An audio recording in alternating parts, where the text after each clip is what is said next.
Testing the volume. Testing. Can't believe it's actually working for once. Thing has been on it for lately. Hopefully there's an opening cutscene. I actually gotta make a call real quick. Ooh, I see a recipe. Let's go! Wow. It's straight at it. Yep, there we go. Seriously? But, Mr. Morris, I don't understand, sir. How can you only be telling me this now? I'm afraid that there's nothing really I can do. I'm really facing a crisis. My hands are tied. But what about my film?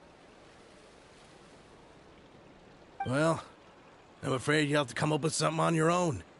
Take it from me. Sometimes you just have to let things go. Same goes for this film festival.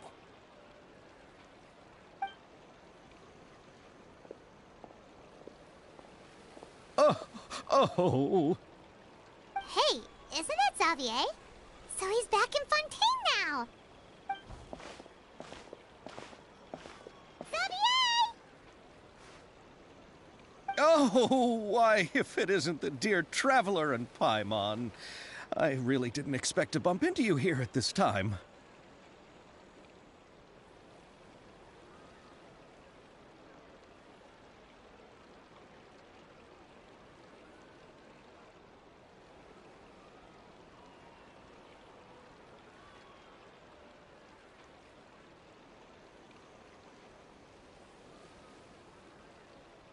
Well, I was doing just fine until I received some terrible news just now.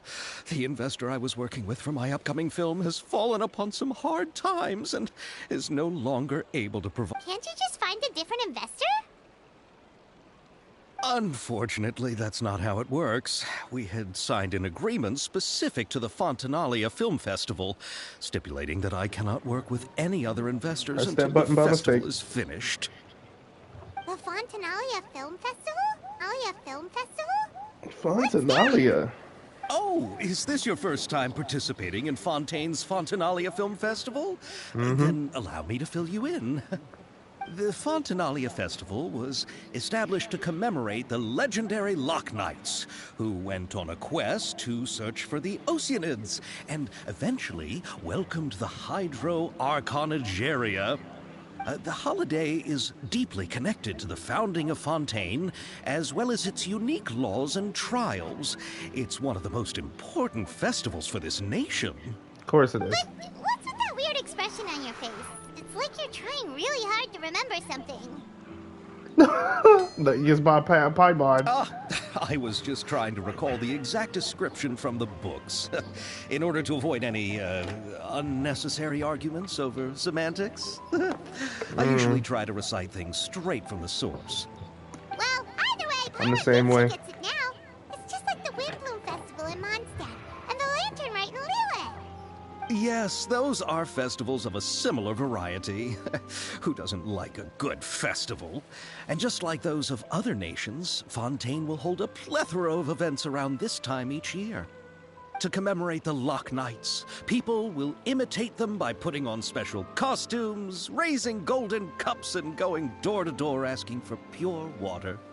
But a few years ago, Lady Farina started to find the whole idea a little drab, and so decided to change the part about pure water to sweets. That really doesn't surprise Paimon at all. The whole thing seems more akin to a carnival now, and it's quite popular among the kids. Every year you can hear a bunch of them saying, "Trial or treat." Oh, that sounds pretty fun. But how does that connect back to the film festival you mentioned? Yes, it appears I've strayed off topic. I just got too excited after seeing you. Let me get back to the point. The Fontanalia Film Festival is an event proposed by the Fontaine Film Association this year.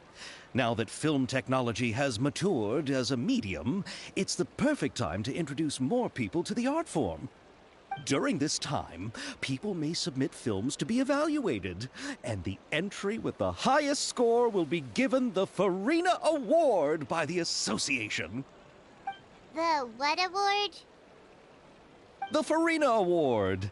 You know, after the Hydro Archon. They coined it while Lady Farina was still in power, but even though things have changed, no one has made any motion to update the name. Perhaps everyone still thinks of it as a pretty appropriate name. Even though she isn't the Hydro Archon any longer, Lady Farina is still Fontaine's superstar. Anyone with eyes can see the way she shines on the stage. Huh. Alright. Guess the name does work pretty well when you put it that way. Oh, but who would have guessed there'd be an issue with the funding?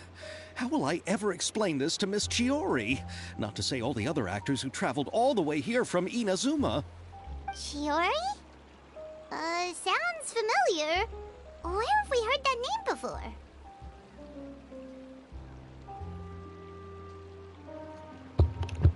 She runs a clothing store in the Court of Fontaine. Chiori Boutique. Yeah, we literally put our crystal fly trap in front of them all the time.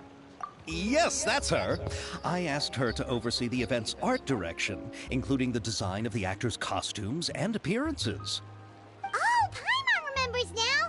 Navia said that her clothes were designed by Chiori, and Kirara's outfit too. How to describe her? Well, she tends to be pretty direct and can be very forceful when it comes to dealing with people. The fashion world in Fontaine has dubbed her the Thundering Seamstress. Her remarkable designs have led many Fontainians to become very interested in Inazuma. Anyway, Chiori is acquainted with all the actors I've invited from Inazuma. Without her help, I don't think I would have been able to get such an international cast for the film. She really is a kind soul. Who are the actors from Inazuma? Do we know them? Why don't the two of you accompany me to the Aquabus station to welcome them? Judging from the time, the Aquabus should be arriving shortly. Chiori will be waiting to meet me there as well.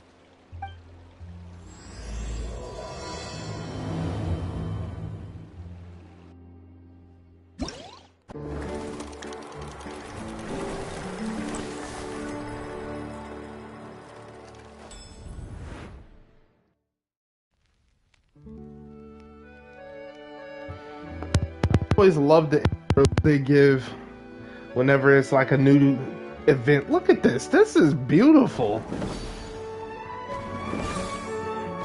It's literally a movie. But this is gorgeous. I love this frame to frame. Alright, go to the quest. Oh, wow. I hope I'm doing this in order. Hold on, am I doing this in order? I want to make sure because I'm not trying to mess nothing up, baby.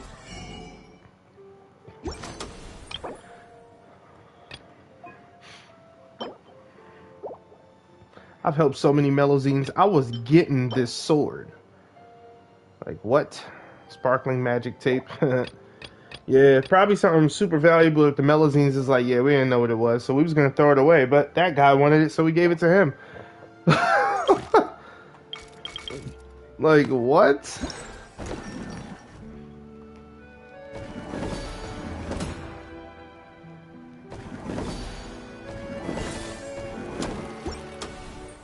Alright, so... man. Chevrolet, can you help me out? Oh, man. Alright.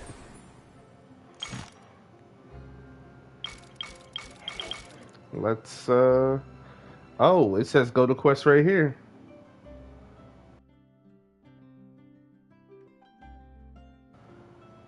Okay, yep.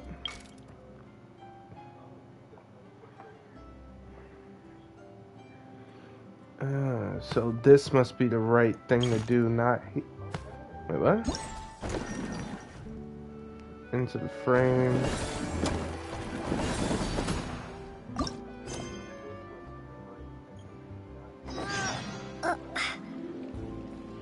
Talk to staff member. I think those are for the like something else. That's not. Yeah, let's stay on track. All right, boom, boom. Why? Why? Why you do that to me? That's fine. We're gonna take a shortcut, baby. We's taking the shortcut, baby. Oh no, y'all want me to... No thank you. Probably right here. Yep.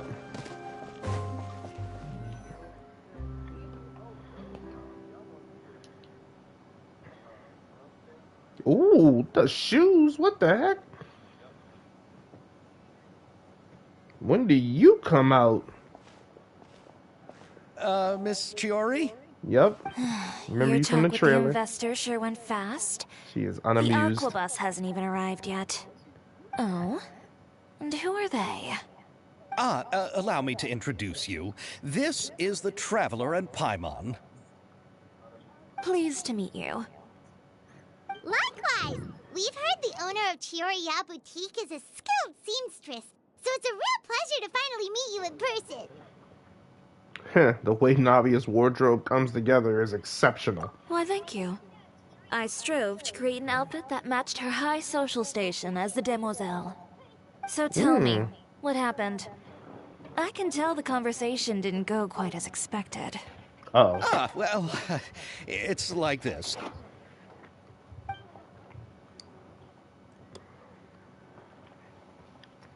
Ugh.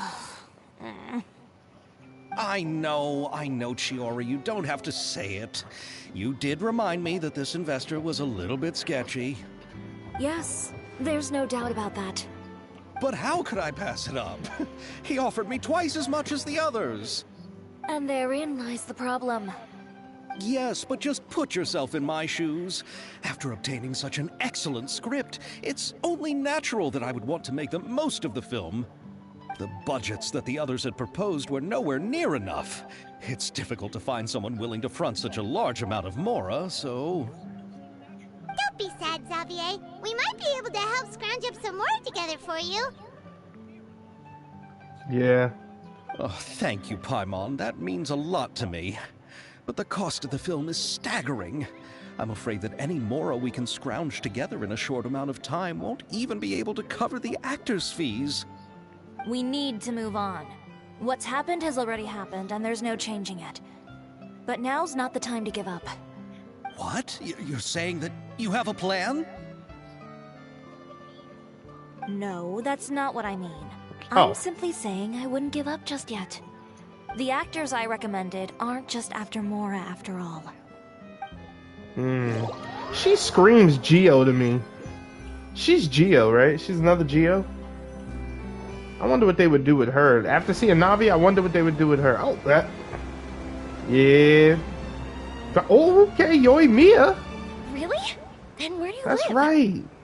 We Malazines live in Marisy Oh my Village. god. The So only way to freaking enter cute. is from underwater. Oh, you must be pretty tired after work every day, right? I mean, you have to swim all that way just to go home. We are so thoughtful. But some Malazines choose to live in the Court of Fontaine because it's so much more convenient. And this is our stop. Oh, we've arrived. But I haven't even finished chatting with Abel yet. I also enjoyed Abal's introductions to Fontaine along the way. Everything you described was so clear and detailed that we can't help but want to hear more. Thank you so much. I'm usually working here on this Aquabus, so I hope I'll have the chance to see you again. There are still many more places I'd like to introduce to you.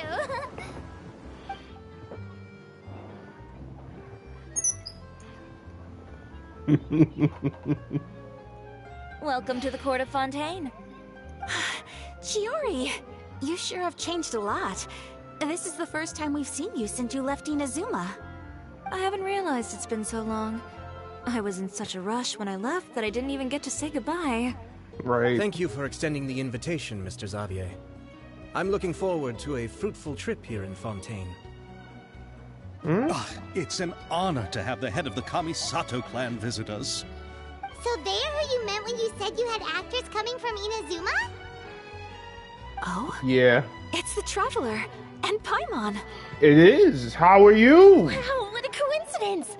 I Ayaka and I were just talking about you on the way here. Are you also here for the film? We just ran into Xavier earlier and came over with him. Yeah, very true. But I'm not an actress. Sir Kamisato and Lady Ayaka are the real actors here. I'm just tagging along with Ayaka to have a good time together. Right, good. She finally got some freaking friends. I thought I would always get the lead role. About that, I mean, how was I supposed to contact you when I was making preparations for the film? I figured you were probably busy, and I didn't want to disturb you. So I could only keep you in the back of my mind while I sought other actors to play the lead roles in the film. Don't do that, thinking Traveler. about a surprise reunion with you during our trip here, but you still managed to surprise me first. Oh, so you all know each other already. My, what a coincidence. What are the chances everyone could be brought together here like this? Why don't we go to Hotel de Boer and catch up over a meal? I've already made a reservation. Huh? Nice. Did you reserve 2 spots for us too? Yes, of course, of course. I'll be sure to tell the boss to serve a few more delicious dishes just to make sure there'll be enough food. Very well. Then please, kindly lead the way, Mr. Xavier. Wow. Also getting fancy food? What? Wow, the buildings in Fontaine are so tall.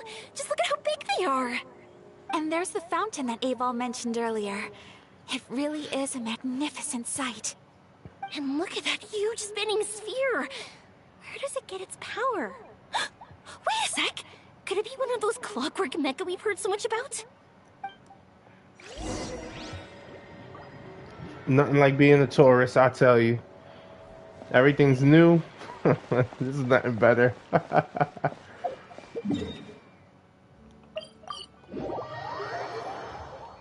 Mm-hmm. Nothing better.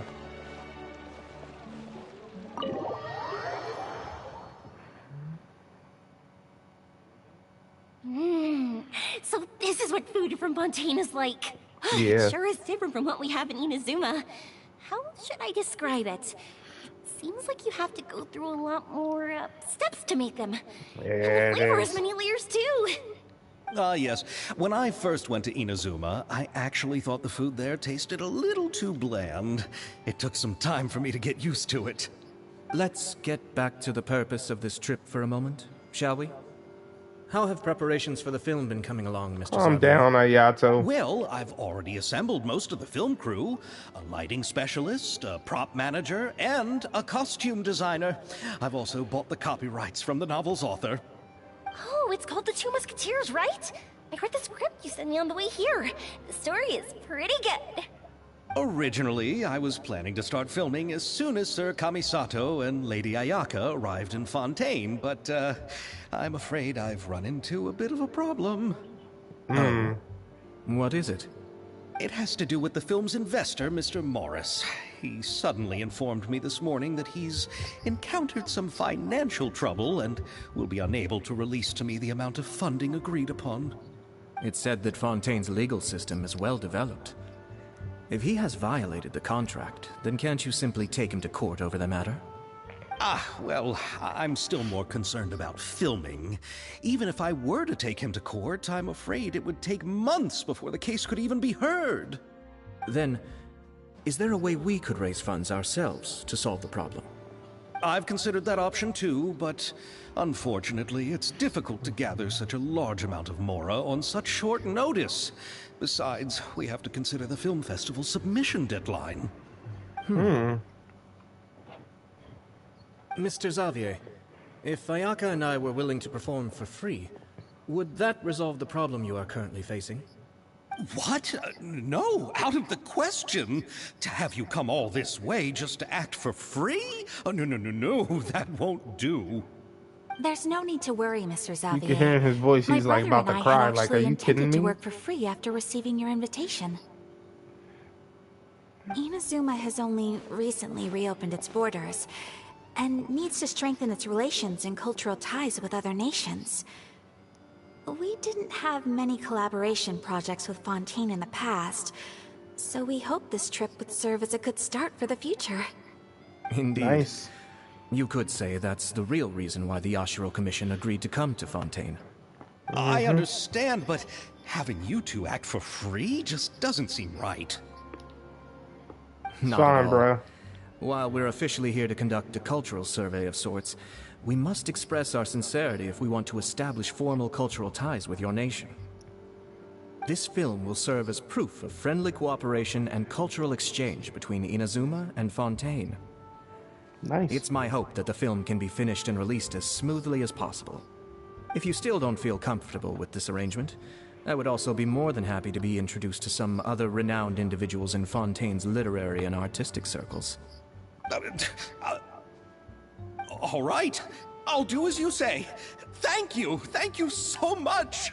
I'll make sure to cobble together enough mora now, even if it means selling my house, my camera, and every single family heirloom. Come on now, no need to go that far. I'll also help you out as a brand sponsor.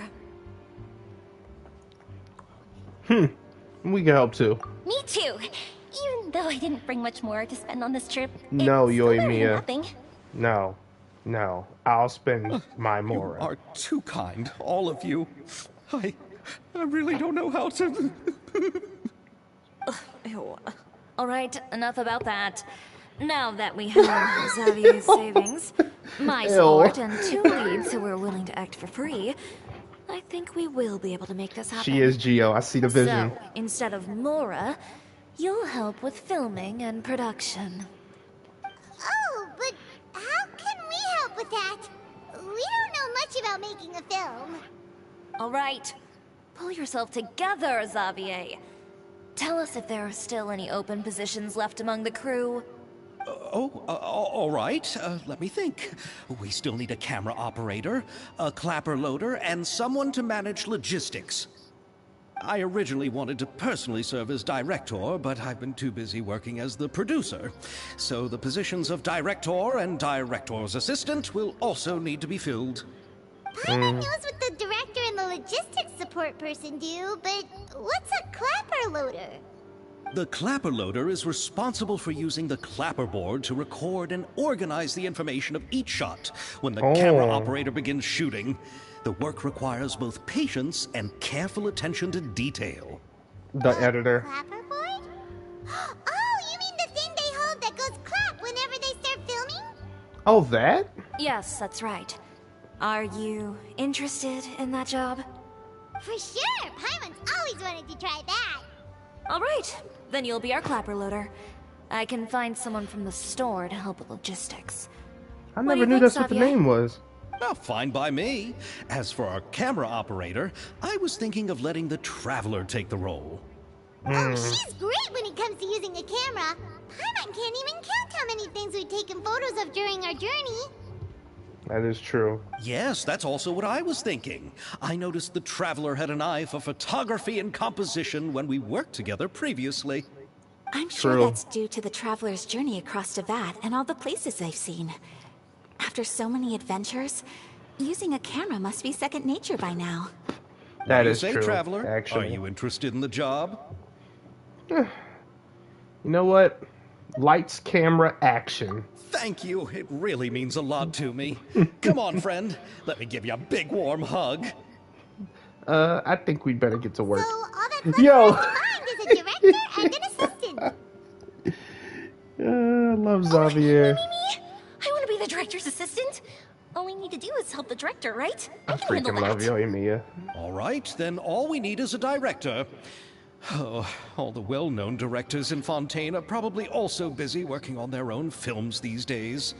I'm not sure who will have time to help. Oh, Farina helped out a theater troupe recently by serving as an artistic consultant. She could be a good director, right? Besides, it's not like she has anything else to do right now. Hey, Paimon. Farina? Do you really think Lady Farina would be willing to help us with our humble project? Isn't that the name of Fontaine's Hydro Archon? My brother has already informed me about what happened here in Fontaine. Yep, that's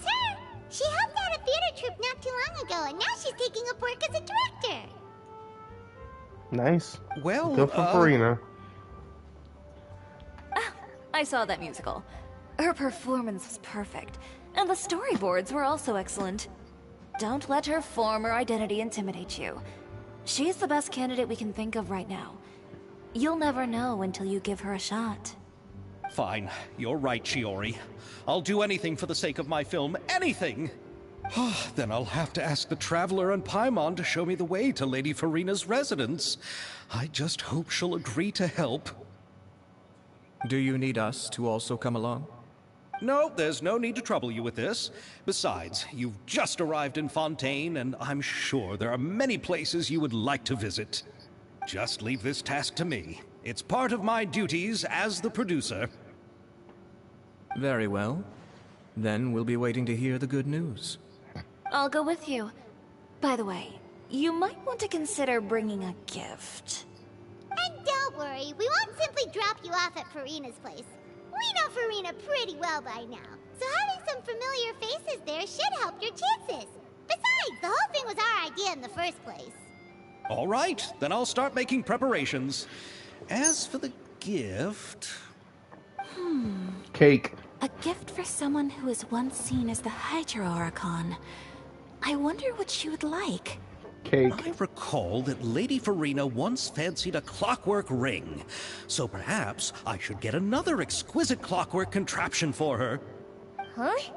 Can't we just bring some desserts, like the Fontanalia mousse? Right. But wouldn't that be a little too cheap? She does like desserts, though. Exactly. Isn't the Fontanalia festival happening right now? I heard Abel tell us on the Aquabus that Farina introduced the tradition of going door to door and asking for sweets. To do something like that, she must have a real sweet tooth. I agree with you. Oh, yeah. If the gift is too fancy, it might actually make her feel more uncomfortable.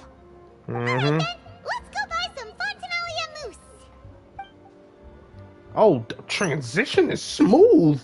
But will that really be enough? We'll be asking her to do a lot of work, you know. You're right. We need to further sweeten the deal. Huh? You want something even sweeter than Fontanalia mousse? Yes, we'll need a gift that's sweeter than any dessert in the world. But what could that be? Right. What could that be? Your words of praise. Mm-hmm. Dang, she know what to do. Ooh.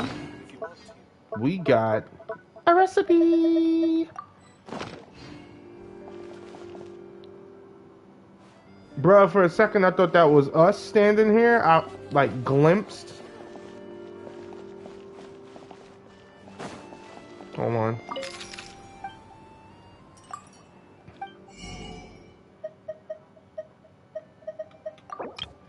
Just gotta get my usuals. Yeah. Dang, I only got 62 million more left. I'm about to have to go farming for more again.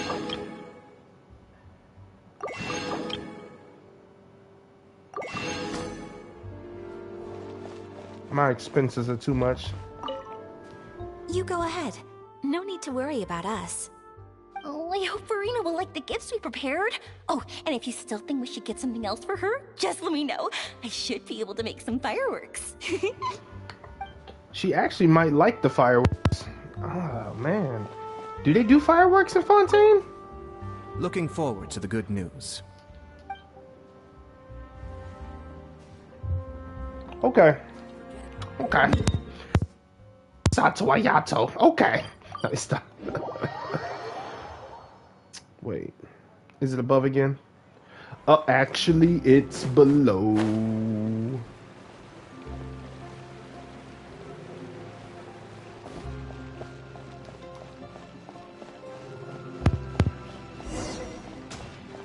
Oh, hold up. Mm-hmm. The two musketeers. We're here. This is where Farina lives. Okay, I'll go knock on the door.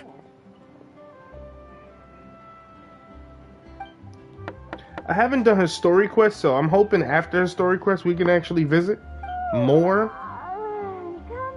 Coming. Ugh, seriously, who's knocking before afternoon tea? I love it. Who are you? Lady Farina, please allow me to introduce myself. I am Xavier, a film director. Hello. Oh, is that the traveler in Paimon I see behind you? And who's this? I'm Chiori. Ah, the one from Chioria Boutique. Hello. So, what are you all doing here? Do you need something? Did you just get up, Farina? It's already past noon, you know. Paimon. Huh? Oh, Paimon means the weather is so nice in the afternoon and the sun is so warm. Just like how you make us feel. Sleeping in late is a really smart idea. Good save. No. I was just up late last night reading some novels. What does sleeping in have to do with the weather? This is a small gift we've prepared for you, Lady Farina. We hope you like it. No need to be so formal. I'm just a regular person like everyone else now. Oh, is this Fontinalia mousse? Yo, I love it's it. one of my favorites. That's great! So, actually, there's something we need your help with. Given your renowned passion and understanding of drama, I would like to ask that you serve as the director of our film crew. Oh, but didn't you just say that you're a director? Yes, but for this particular project, I'm mainly working as a producer. Besides, I'm sure that your understanding of the performing arts far surpasses my own, Lady Oh, Farina. man. Are the Traveler and Paimon also part of the film crew? Yep, we sure are. Paimon's the clapper loader and she's the camera operator. Camera operator? That can be a pretty technical job, and it directly affects the final quality of the film. Are you really up to it? I could show you if you like. I'd love to spend some more time with you. No, I'm not questioning your abilities. No, please it's do. that I've never really seen you use a camera before. Yeah, so question Maybe my you can abilities. come up with a test for the Traveler and see for yourself. If she can satisfy you with her camera skills, then you'd have nothing to worry about and can join the team. What do you say? Man.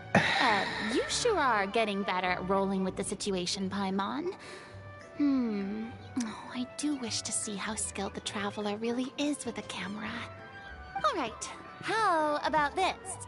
We'll work with what we have. I'll give you some scenarios and see if your work is up to my standards. Whatever you say, Director Farina. Very good. It's essential for the camera operator to understand the director's vision. I'll make my decision after seeing your work. Are you ready? I have high standards, you know. Yep, I'm ready. Okay, grab the camera and I'll give you a scenario. Okay.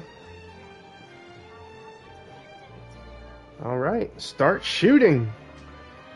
Estelle is the boss of the Beaumont workshop and has always been proud of her forging machine, as it can not only precisely control strength and temperature, but also takes no effort from the blacksmith. Let us film a promotional video for her workshop. Remember to emphasize the superiority of her forging machine. Okay. I'm guessing there should be instructions? Okay, cool. Beautiful. You will need to film several shots according to the director's requirements and compile them into a video.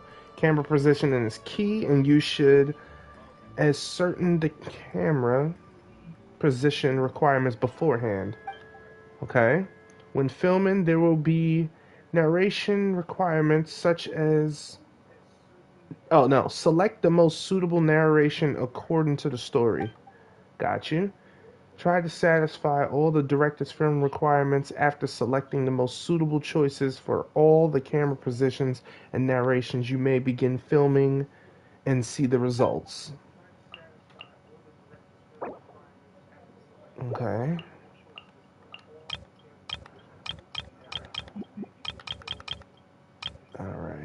Camera position located in the court. You need a scene that shows off the workshop.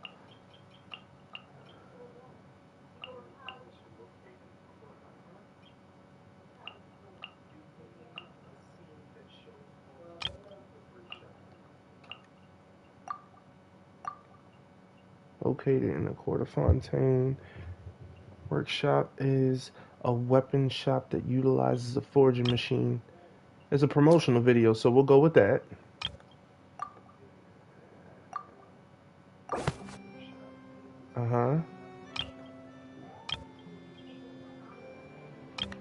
Okay. You need a shot that shows off the forging machine at work. Boom. This machine can precisely control the force supply. Oh, did we just collect that?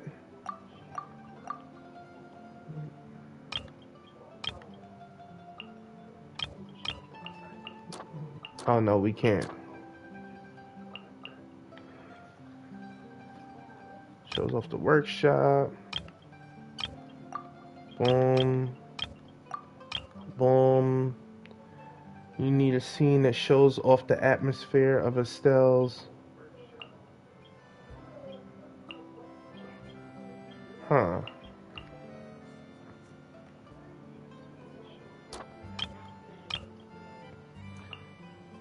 Or maybe I could choose that. Yeah. Okay, you need a scene that shows off the weapons arranged in the boxes produced. Okay. It's definitely going to be that. And that's the narration. Let's choose the narration now. Okay, you need a scene that shows off the shop. Boom. That shows off the weapons. Works relaxedly. Boom. There you go. Check it out.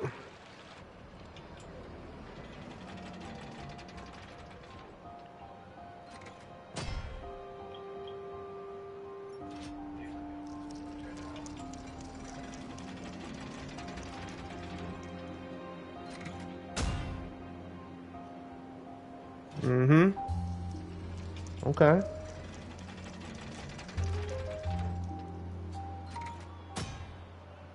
You want weapons? Look no further than... Yep, I think we nailed it. Oh, it appears that you have more skill than I thought. All the shots had a great composition, and I could really feel a connection to the characters and their lines. So what's the verdict, my lady? Yeah! Does that mean you agree to be our director, Farina? Did you think I would agree just like that? After our performance of the Little Oceanid, I've begun to make a name for myself again, you know. In fact, I've already had several troops approach me for the Fontanalia Film Festival. Unfortunately, the scripts were all pretty boring and didn't pique my interest. If others were to find out I agreed to work with you so easily, then, well... Hey, but didn't we have a deal? What else do we need to do to convince you, Farina? Well, what about the pay? Huh? You know, how much you're willing to pay me to be the director? The pay is also an important factor for me to consider, you know. Well, I can offer you this much? What? That's all? If Nervilat were to hear of this, he could charge you with underpaying your labor. I'm sorry, but our crew is in a tight financial spot at the moment. I see. Well, even though it's highly unlikely now that I'll join your crew, there's still something I'd like to ask. Exactly what film are you planning to make? Oh, our script is an adaptation of The Two Musketeers. Huh? Wait, you mean the suspense thriller novel that was a #1 bestseller? Oh, so Farina's read it too. Of course I read it. I've always had a keen interest in artistic works that strike a chord with the populace. I see. It all makes sense now. You must have used most of the budget to pay for the copyright. Not really. The novel's author transferred the copyright to me practically for free once he heard that I wanted to make a film adaptation of the story. The lack of budget is due to another issue. He probably just wants to get his name out there. So, Mora isn't the most important thing to him right now. It reminds me of a delivery courier who wears one of my designs while traveling all across Teyvat. I didn't charge her much for the outfit either. The exposure she provides for my brand is well worth it. So, are you a big fan of this story, Farina? Well, it's alright. The pacing of the story is good, but the character relationships could use some work. When I was reading it before, I always felt like some things were left on a rather unsatisfactory note. I have high standards, you know. Mr. Xavier, if, hypothetically speaking, I agree to be the director, how much freedom would I have in terms of script revisions and creative interpretation? Oh, as much freedom as you would need. I wouldn't dare doubt the tastes of Fontaine's greatest star. Good. Then I'm free to alter the script as I see fit? Absolutely, no problem.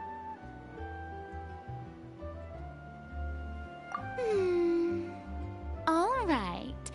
It seems that your crew really can't go on without my care and direction. So, you agree? Yes, I agree. Although the pay is well below what someone of my caliber deserves. A great script calls for a great director. I mustn't let a perfectly good story be ruined due to lack of funds. If you have fine cheese and bread, you wouldn't just let it sit on the counter and get moldy just because you lack an oven, right?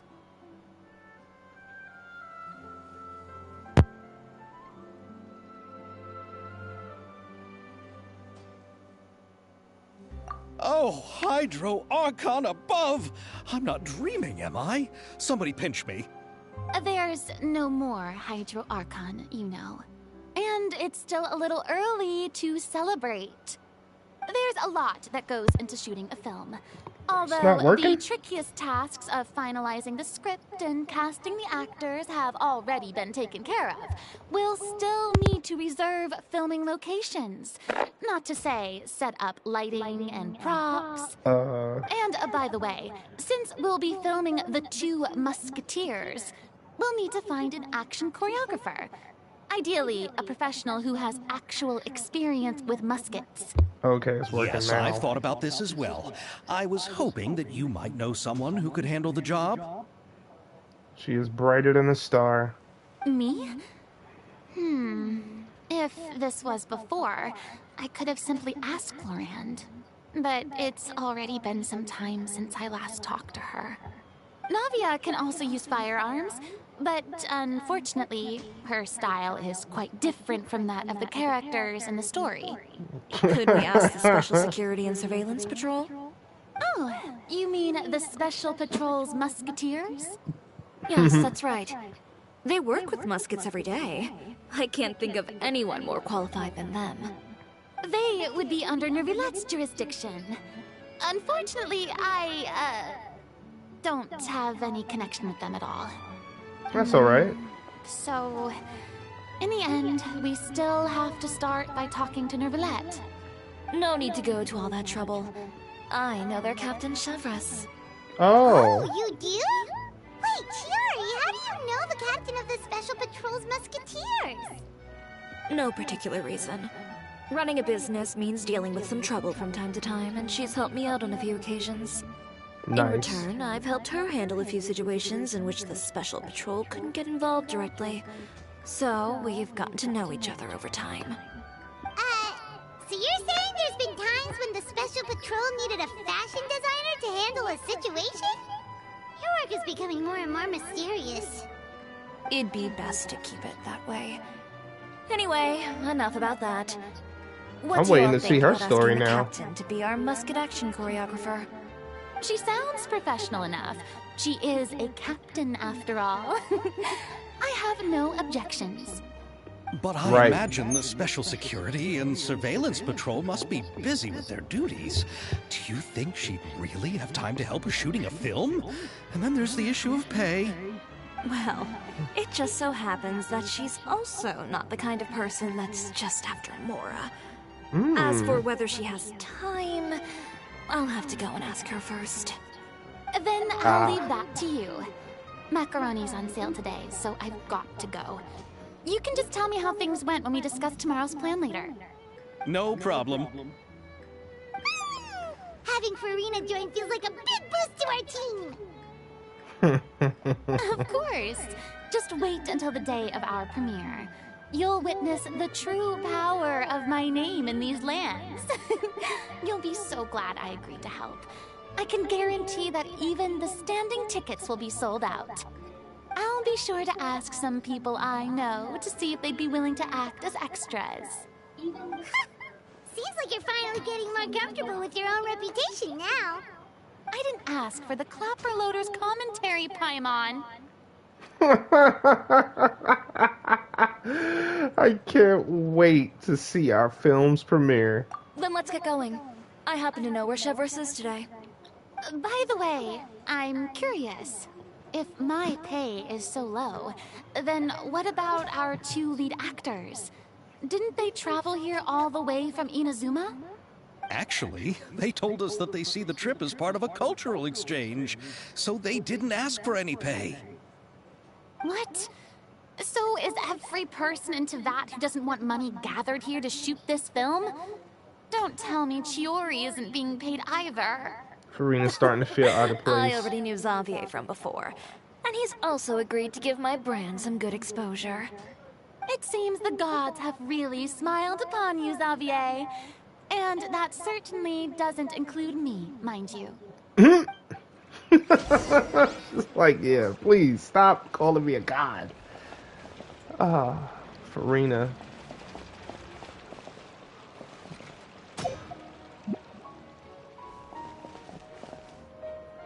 Besides the macaroni, I should also pick up some tomato sauce.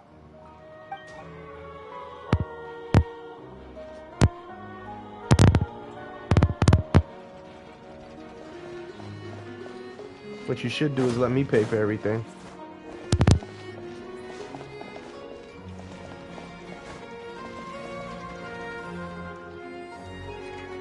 That's what you should do. I'll handle the expenses.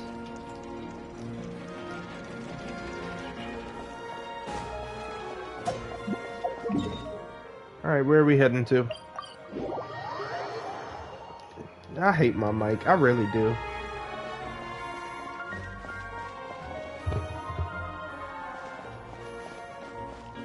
It works when it wants to.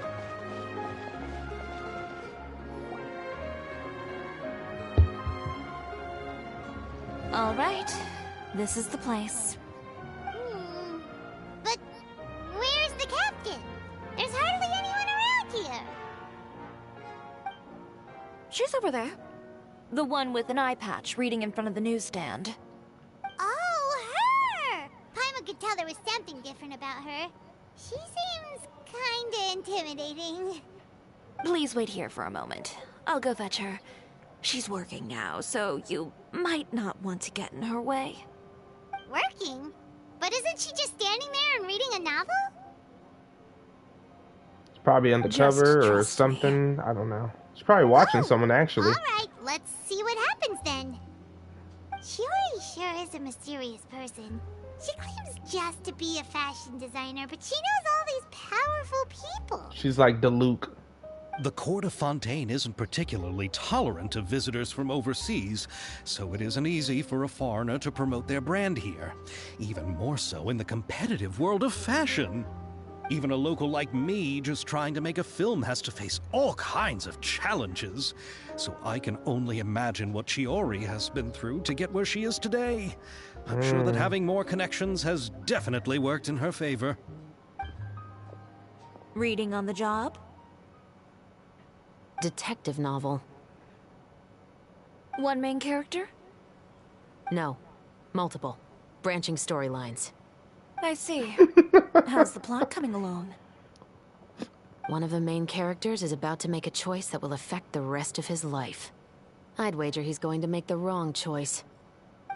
Any way to speed things up?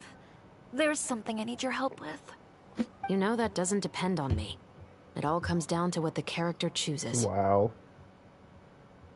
Which is exactly why I'm here to help. Uh-oh.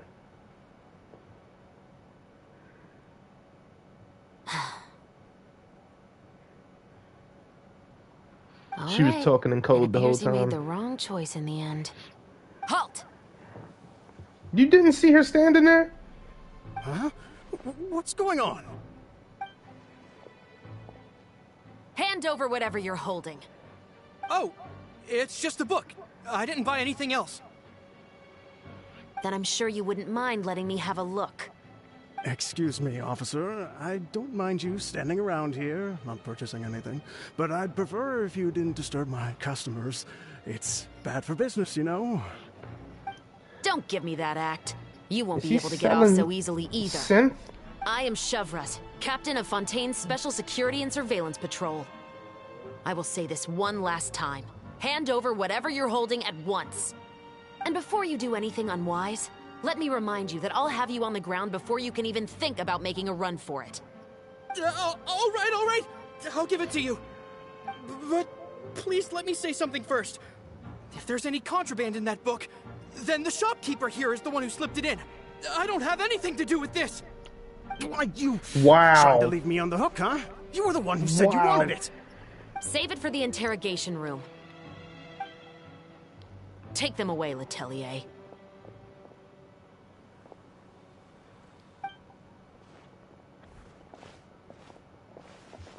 What's going on here?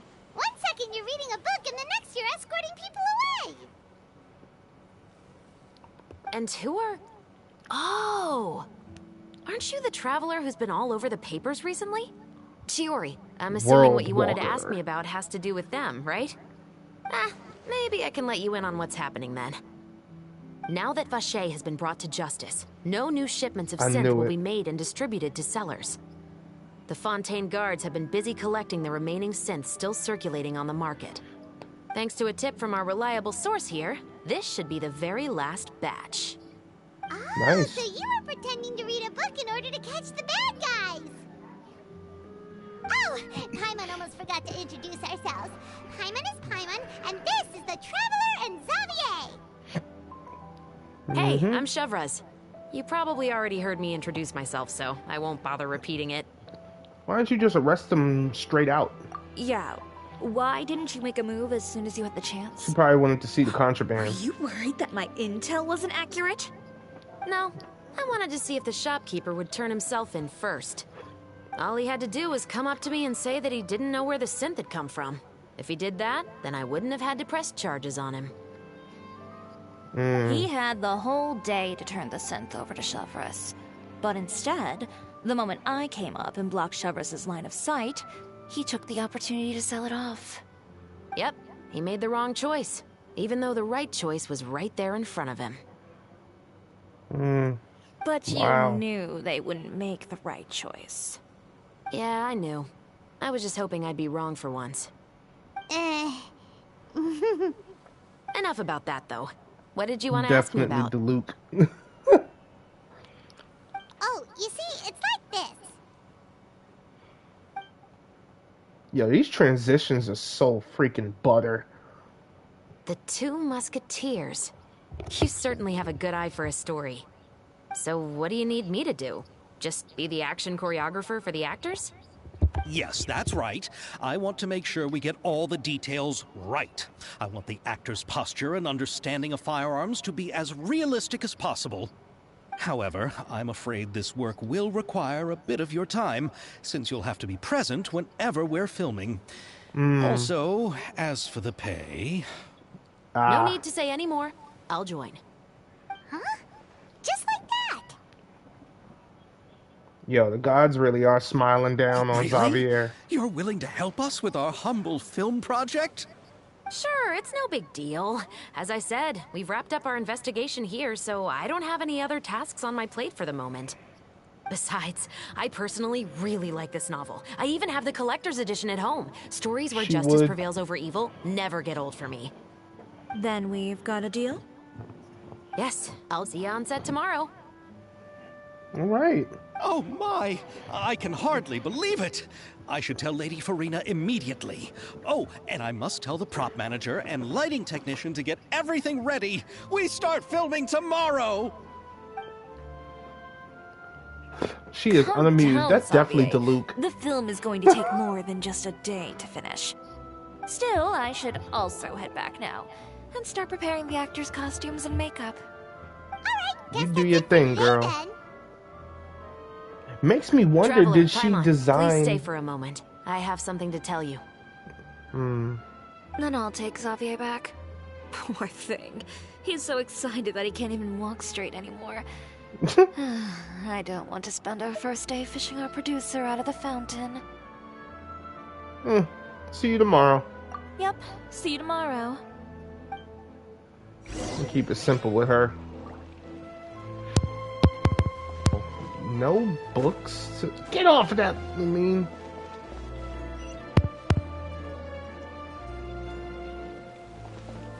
I can't believe there's no books we can just pick up right now. Okay, yeah, stay with the story. Stay with the story, baby. Hold up.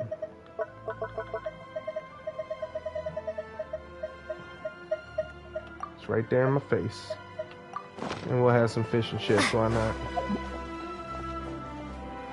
Here we go. So what did you want to tell us, Chevres? Have you read The Two Musketeers? I've heard a bit about it. The story is about a pair of children born into the household of a baron, and their struggle to survive together and take revenge for their mother. They were raised at the baron's estate, where their mother worked as a maid. The two were illegitimate children that the baron had with the maid, so they were never treated well by anyone. One day, upon returning home, they found their mother had been murdered and left dead on the floor. It was quite evident that the culprits were the other members of the baron's household, who never had any kind words to say to them. However, the baron was able to exert his influence and keep the whole thing under wraps. The mother's death was eventually deemed as a suicide, and there was no chance of bringing her murderers to justice. The two siblings decided to flee and someday avenge their mother. Many years later, members of the baron's family suddenly started turning up dead one after the other, all killed by gunshot. A rainbow rose was found on each of the victims' bodies, being the flower that the kid's mother liked best. Wow. The baron believed that the mother's soul had come to take vengeance on him, so he lived in fear each day. But it was actually those two siblings who had fled all those years ago. They relied on each other to survive and trained day and night, eventually becoming adept musketeers.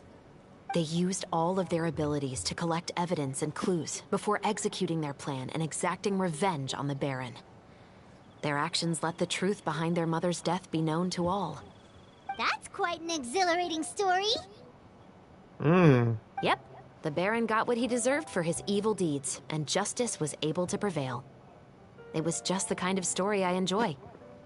Oh, so is that why you were so willing to join our crew, Chevres? You could say it was one of the reasons. Oh, you mean there were other reasons too? I've read the reports about you. Whether it was at the trials or when you lent your hand to resolve our nation's crisis, you've shown that you've got a strong sense of justice, as well as a great mind for deductions. So, what you're implying is... Yes, you're as sharp as I expected. It seems you've experienced many similar situations before. There's been a recent murder case involving Muskets. The perpetrator's methods appear to be very similar to what is described in the novel. Huh? Really? But Paimon didn't see anything about that in today's papers. The Marechaussee Phantom hasn't yet released any information to the public because the investigation is currently at a standstill. The murderer is extremely cautious. A murder involving They don't want to tip him off. firearms? But not that many people use those in Fontaine, right? Could it be someone from your platoon? Impossible. We perform a routine inspection of our firearms and ammo reserves every day. If one of the weapons had been fired, it would stick out like a sore thumb. Besides, I trust the members of my platoon. However... Well, that's all I can disclose about the case today. Huh? What do you mean? I hope you all can go back and get some shut-eye. You can decide tomorrow whether or not you'd like to join the investigation with me. I'm aware this might not be the ideal time to add more to your plate, but the more capable people we have, the better the chances that justice will prevail. Can't someone from the Special Patrol help you investigate? Carrying out investigations isn't actually supposed to be our responsibility. Our job is to apprehend the perpetrators. Finding them is really up to the Marechaussee Phantom. You could say I'm taking part in the investigation out of personal interest. I don't want people to see Muskets in a negative way, and also, I'm concerned about the similarity between the crimes and the story. You mean, they might be connected somehow? I suspect so. Just to make myself clear, this is not an order, nor is it a deal of any kind. It's a request, nothing more.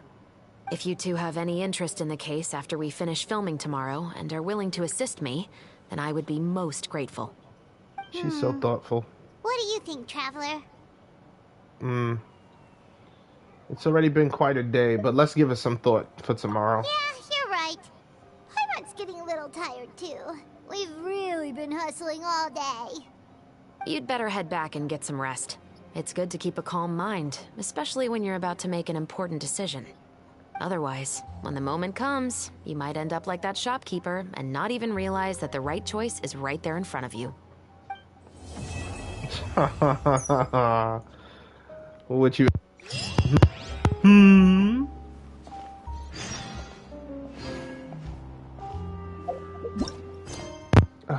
This damn mic. Alright. 8 to 10.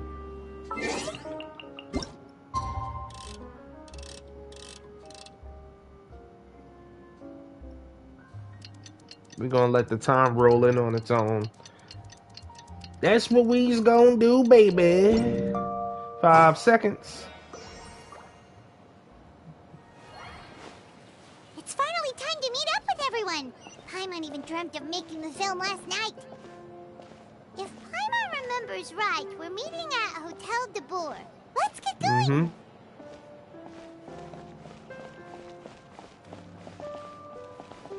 You're someone new. I'm just playing. Do you have anything new? I finished the Farina quest, so let's check. Nope, still no new books yet. You should have been selling the Two Musketeers instead of me just picking it up on the side of the road somewhere. Huh, I wonder what you're gonna ask me. Did you bring something special for me? About the latest ornaments on sale? Slim crystal fly. Really? Crystal fly wings? I'll check back in with you. I actually have to finish that quest. It's another Melazine quest.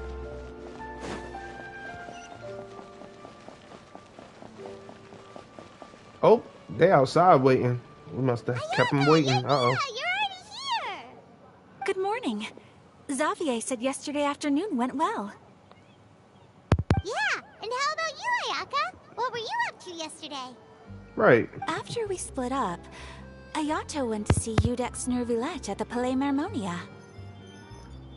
I love the outfit. I don't like the hairdo. Going with him, but he said he could manage it himself. He told me to go see the sights around Fontaine and to enjoy the local culture. So I rode the aquabus at Yoimiya and visited the opera house on Aranias Island. Yeah, you wouldn't believe what we saw there.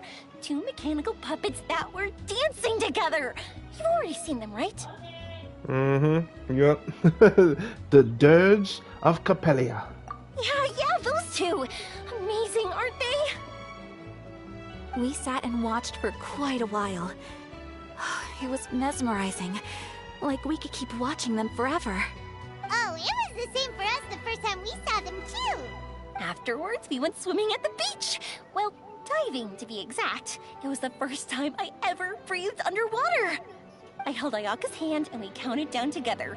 3, 2, 1, and then splash! We were beneath the waves. That's right, because you drown in the water where you come from, right? Ain't that something? At first, I didn't dare to open my mouth.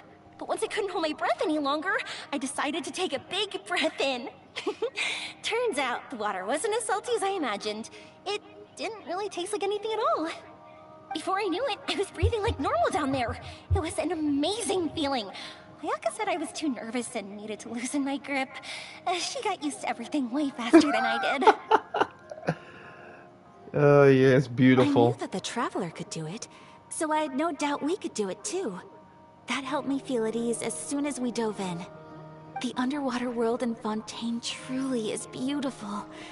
I love seeing the romaritime flowers blossoming underwater. Oh like yeah, they little are candles beautiful. lighting up the streets at night. Mm-hmm. Yeah, and there were so many creatures that we've never seen in Inazuma. Like those fish that shimmer like a sword blade. Whoosh! Oh, and those big fish that call when they see people. Yep. Oh, you mean Oh hunters my raise God. up blubber beasts? I just love Those the name things, Blubber I Beast. freaking love them. Just wait till Pops and the others hear about this. They probably won't believe a word I say. Yeah, Fontaine's underwater is beautiful. It's a life-changing experience for everyone. Yoimiya was down there for quite a while. It was dark before we finally rode the aquabus back to the city. I figured she'd want to sleep in today. Yeah, even I was worried that I wouldn't be able to get up. I still felt like I was drifting in the waves when I went to sleep last night. But as soon as I woke up today, I remembered that we'd all be shooting a film together, and I was ready to go. Speaking of the film, where's everybody else? My brother and Xavier were speaking to the restaurant owner about using the place as a filming location. They should be here soon. As for the others, We're here. Okay. Please excuse my tardiness. I just finished the Special Patrol's 6-mile morning jog. Wait, 6 miles? I'm so Aw. tired. I heard you all chatting, so I decided to come down. I sure could use some of that endless energy everyone else has. good morning, everyone. Morning. Can someone fetch me a cup of coffee? More milk, hold the sugar. Sure thing. I'd be happy to do that for you. No, you can't go anywhere. Please, have a seat over here so I can get started on your makeup. The last thing I want is coffee stains on my costumes. I can get the coffee. It's the perfect job for an assistant.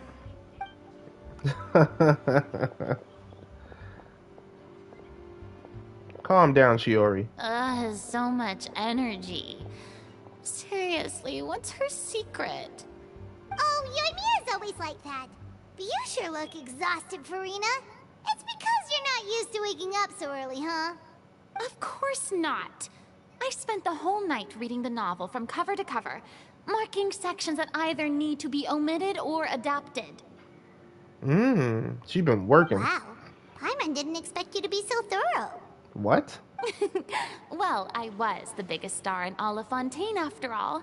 It takes more than just a pretty face to earn a reputation like that. I know how to get serious when the situation calls for it. I went all out when I was acting as an Archon, so why wouldn't I do the same for my own life? Here's your coffee, Director Farina. Awesome. Oh, thank you. The sound of being called director and the aroma of coffee feels almost as refreshing as hearing the birds chirping in the morning. Ah, it seems everyone has managed to arrive on time. Can we give my We've lady a reached an seat? agreement with the restaurant owner. We are free to use the second floor to shoot our film. Really? That's great! He is really looking forward to our film, and hopes that providing his restaurant as a filming location will attract more customers. It will. Well then, Mr. Xavier, I'll leave the rest to you. Okay, thanks. First, I'd like to introduce our new members.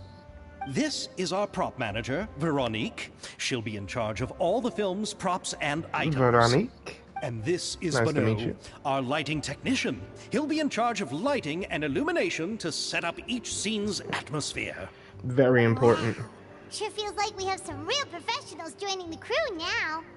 First of all, please allow me to first express my sincerest gratitude to everyone in the crew. When my investor informed me yesterday that he wouldn't be able to provide the funds, I really thought that this was the nail in the coffin for this film. I had no idea that I'd find so many people willing to help me on such short notice. Thank you. Everyone want Thank that you exposure. all from the bottom of my heart. That's No why. need to be so cordial, Mr. Xavier. We're all honored to be a part of this. Your works made a profound impression on me when I saw them back in Inazuma. I am sure that someday, this film will be remembered as a prime example of cultural Right. exchange between Cleaned Fontaine up that and contamination. Inazuma. Yes, the story is the reason I agreed to join.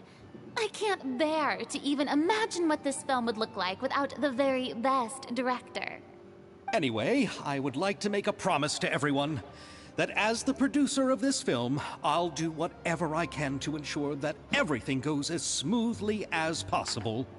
This is not just my film. It also embodies the thoughts and feelings of every person here, as well as the endless effort we are about to pour into it. So, without further ado, the Two Musketeers will officially begin filming now! You may take it from here, Director Farina. All right. Awesome. Listen up, everyone. I love it. The first scene takes place when the two young musketeers are living at the Baron's home, still unaware of all that is about to happen to them. We'll need props and lighting to set the scene. Our lead actors can go get their makeup done, and extras, please take this time to go over your positions. Whoa. Seems Farina's really kicking things into gear as the director. Is everyone clear? I don't want anyone traipsing around the set like umbrella finches. All right, cameras will start rolling as soon as the set is ready. Let's make a film that'll make some serious waves in Fontaine. Not the kind of waves that drown people. I mean, the good kind of waves. Seems like she's still a bit traumatized by that. Mm-hmm. Anyway, let's go see if there's anything we can do to help. How about give her a freaking back massage, a foot massage, something.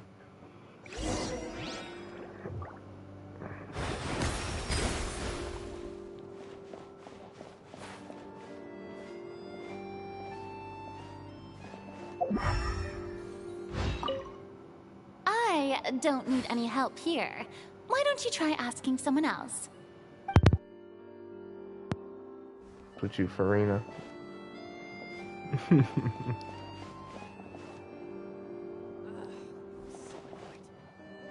Okay. Wait a minute. Let me see something. What are my specs right now?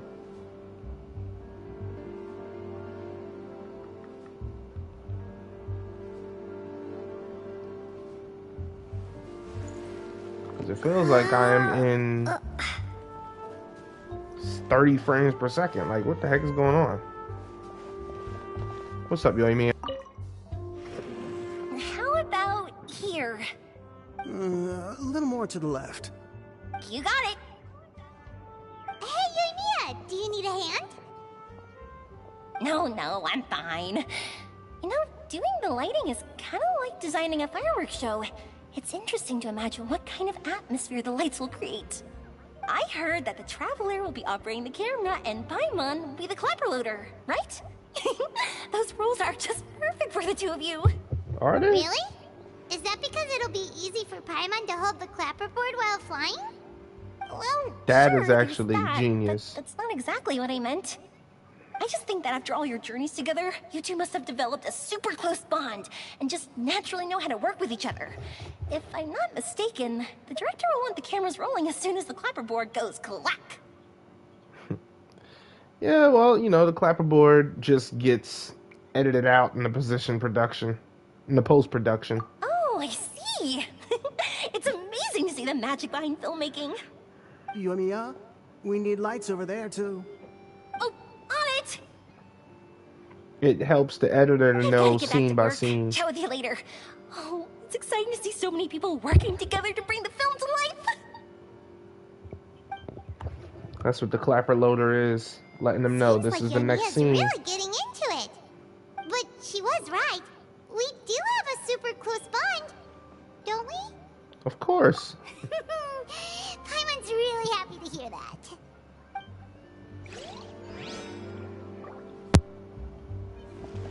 All right. Check on Kamisato Ayato.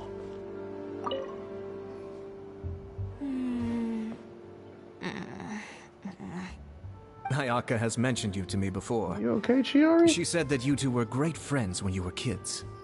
No talking. I'm thinking about how to do your eyeshadow.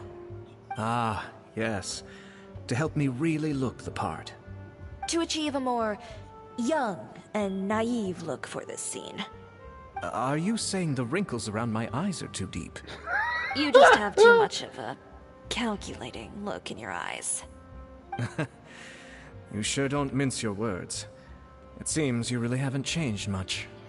Quiet. Oh, Lord. So, this is a real musket? No, it's just a prop weapon. Not bad. Have you seen a real musket before? Only in books and newspapers. I made this one based on the relative shape and proportions I saw in reference images. When we're filming, some special gunpowder will be applied around the muzzle, which will help create the flash and smoke effects of a real gun being fired. Which means Nice. it'll be up to the actors to portray the recoil. That's right. The sound effects for gunshots will also be added in post-production. Thank you, Veronique. I think I know where to start now. However, the musket's gears and firing pin could still use some work. Adding some wear on the metallic components will make them appear more realistic. Also, be sure to rub the muskets with some oil each time before we start shooting. That'll give the impression that the firearms have been well maintained. Good point. You seem to know a lot, Miss Chevres. I assume you use these types of firearms on a regular basis? Mm-hmm. Yes, I perform routine maintenance on my weapons every day. Just like we as people need to eat and sleep, muskets need to be cleaned and maintained. I also perform similar care for my sword every day, and familiarize myself with its shape and weight, to the point where it feels like a natural extension of my body. Yes, this way, our weapons will never betray us in the heat of battle. Yes, well said. It seems we have the same philosophy on this topic. That's what's up. Oh, sounds like they found a common interest to talk about.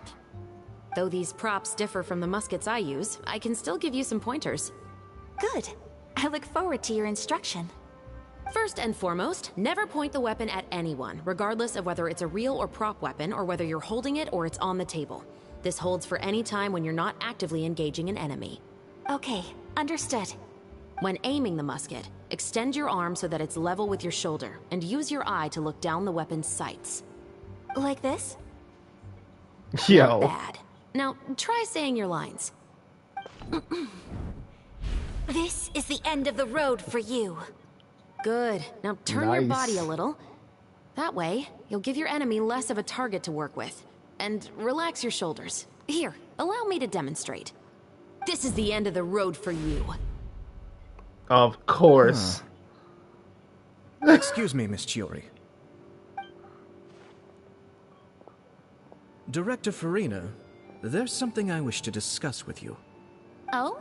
What is it? Like this? Yes, much better. What do you think? I do see your point. But are you sure you wish to do this? I believe it would be most fitting. Well, if you insist. All right, I understand. Miss Ayaka, Miss Chevris, could the two of you please come over here? Huh? What's going on? Are we gonna start filming now? Let's go see. Right. What is it? I have a question for you, Miss Chevris. Would you be willing to play the role of a musketeer? What? To clarify, I would like to turn over my role to Miss Chevris. But brother... Don't worry, Ayaka. I actually view this as a good thing. I was becoming troubled trying to set aside some time to speak to the staff at the Palais Mermonia. I would like to have some conversations about the cultural exchange between our two countries, and I've heard that the bureaucratic process here can get rather complicated. Now, I will be able to focus on my work. Besides, you also know that I'm not really one for public performances. Are you really sure? From a director's point of view, I also felt like the relationship between the two musketeers in the original story could be improved. The older brother in the story plays the lead role with his overbearing character, but this causes his character to overshadow that of his sister, and the theme of the two supporting and relying on each other isn't conveyed very well.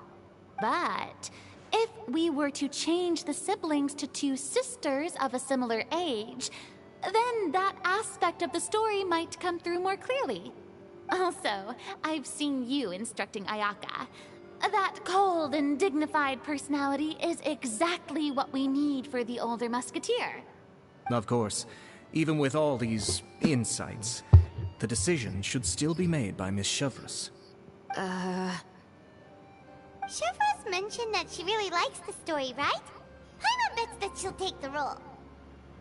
But she will still have to prioritize her work. All right, I'll take the role. Good. It's decided then. I'll get started on making edits to the script. We'll also need to make some immediate adjustments to the lighting, props, and costumes. I have a feeling that our adaptation will be even better than the original story. You're doing a great favor for me, Miss Chevris. You have my gratitude. Don't mention it. I like this character, so if anything, I should be the one thanking you. Well, since my brother is the one who brought up the idea, I suppose there's no need to worry. Let's go, Miss Chevris. I look forward to working with you. Please, just call me Chevris.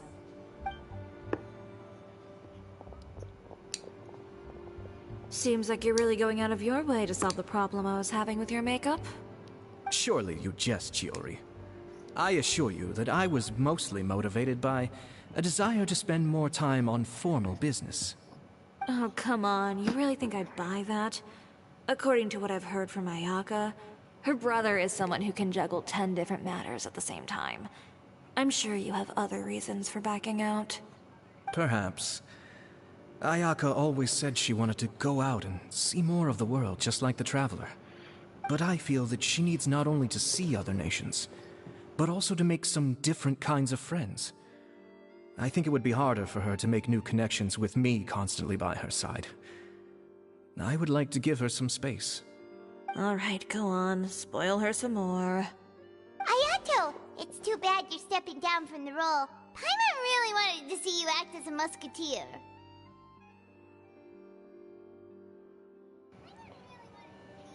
This is the punishment you deserve.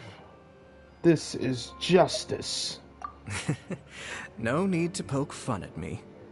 I'd wager that you also felt that I wasn't the best candidate for the role. It's a little hard for Paimon to imagine you saying those lines. So are you going back to work now? Yes. I've made an appointment to meet some people from the Palais Mermonia. Now, I will have some more time to prepare. Never done. Traveler, get the camera ready. Paimon, get the clapperboard. Actors, to your positions. We're about to start shooting the first scene. Go on now. And please take good care of Ayaka. Yep, don't worry.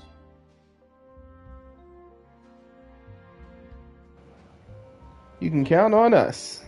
Thank you. I look forward to seeing the film when it's finished. Right. Now that we're all here, let me help set the scene for everyone.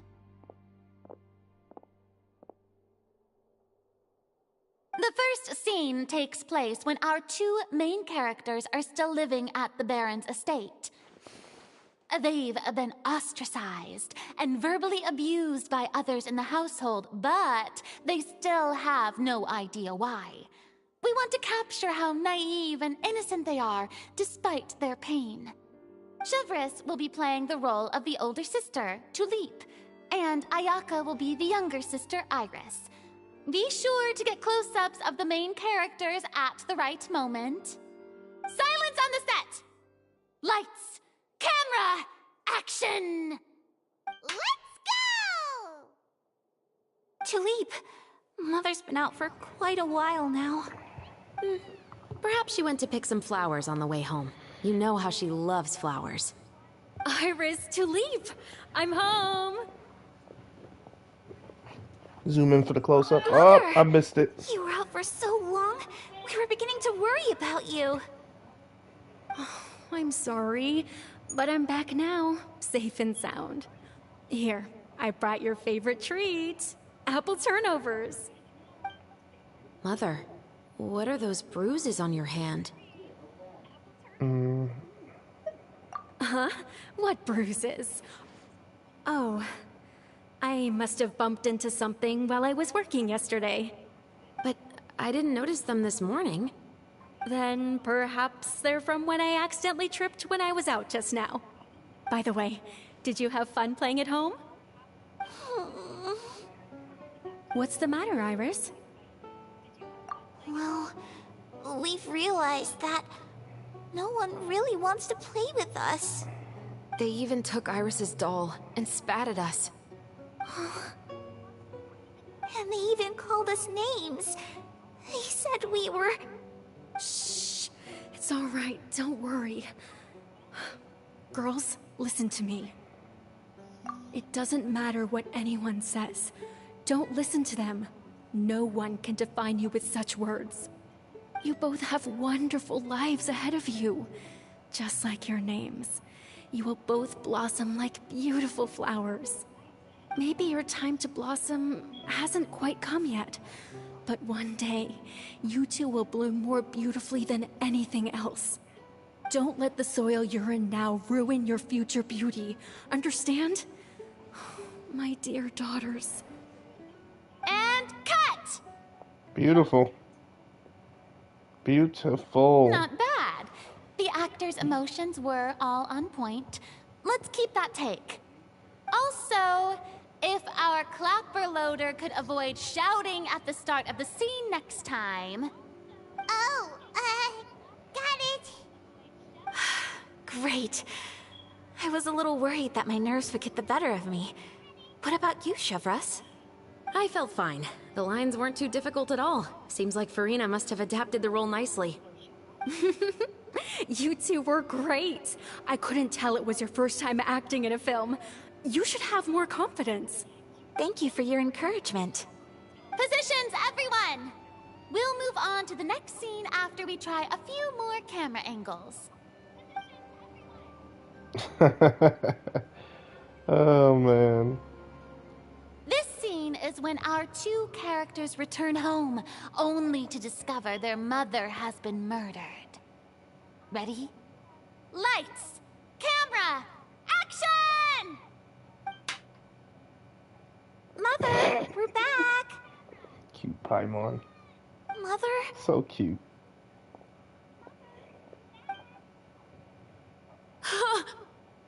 What's wrong, Tulip? Iris, stay away! Huh? Why? What's... Mother! Mother... She's...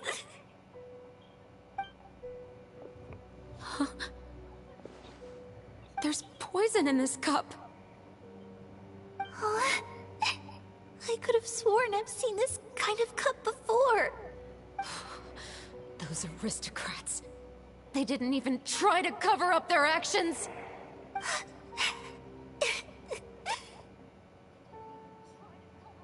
Awesome. Iris, we need to leave this place. Leave? But now that Mother is gone, where can we even go? Anywhere. All I know is that we can't stay in this house. But are we just going to let them get away with this? We'll have our revenge, I promise you. Just not right now.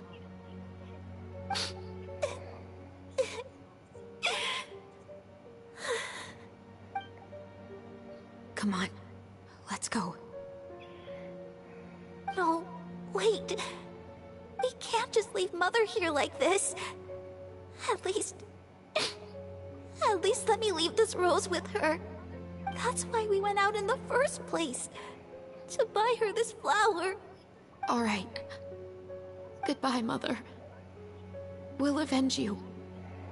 Someday. And cut! Beautiful! Great performance!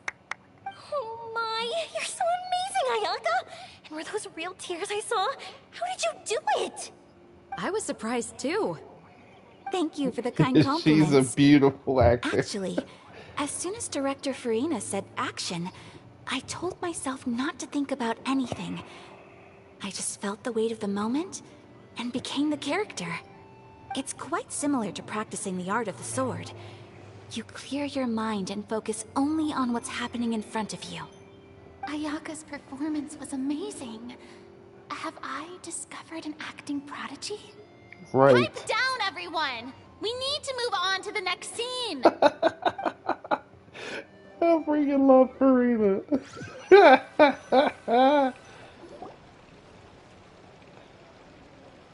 A full day of filming on the set quickly passes. Oh, man. Huh? Are we done already? But Paimon wants to keep playing with the clapperboard. How do you feel, Traveler? Is your arm sore from holding the camera all day? A little bit. Good work, you two. You too, Chevres. You were quite the actress today. I've read this novel many times before. I have a good grasp of my character's mindset. Anyway, do you remember my request from yesterday? Oh, right! We were having so much fun that Paimon nearly forgot! You have a case where the murders seem really similar to the cases in the novel, right? So, how are they similar exactly? In the story, the main characters grow up to become two musketeers, always using their guns to carry out their revenge. And on each of the victims, they place a rainbow rose as a signal that they've returned. So you mean... Yes, that's correct. We found rainbow roses just like in the novel. Seems like you're connecting the dots now. Oh, that does sound pretty concerning. Especially after seeing the script today. Ooh, now Paimon can't stop wondering what kind of ulterior motive the murderer might have. What do you think, Traveler? You're smart. Paimon wants to hear your thoughts. If we're only there to assist, then I think we can join the case. Good. On behalf of Fontaine's Special Security and Surveillance Patrol, thank you for your dedication to justice. There's no time to lose. We should start investigating right away. Follow me. Huh? Right now? But we just got done filming all day. Paimon's so tired. The most valuable intel always comes after nightfall. They are like small, remote islands in the middle of the sea. If you don't stay vigilant, you will pass right by them in the fog. That's how one of my favorite books always puts it, at least. She's a bookworm. Going right now. Let's start by checking out some workshops that sell mechanical components. If the culprit is making their own weapons, it's very likely that they'll visit those sort of places.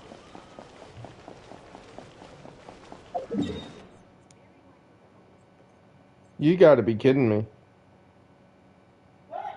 You know what? There's nothing I can do, y'all. I'm sorry. Yo, that's crazy. Oh. Got the sound effect for that thing now. What?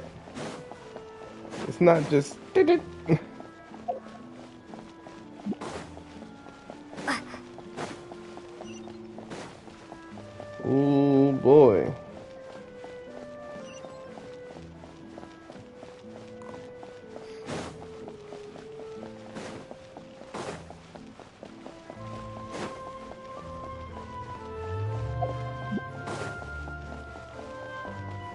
Right in front of Chiori Boutique. Ain't that something?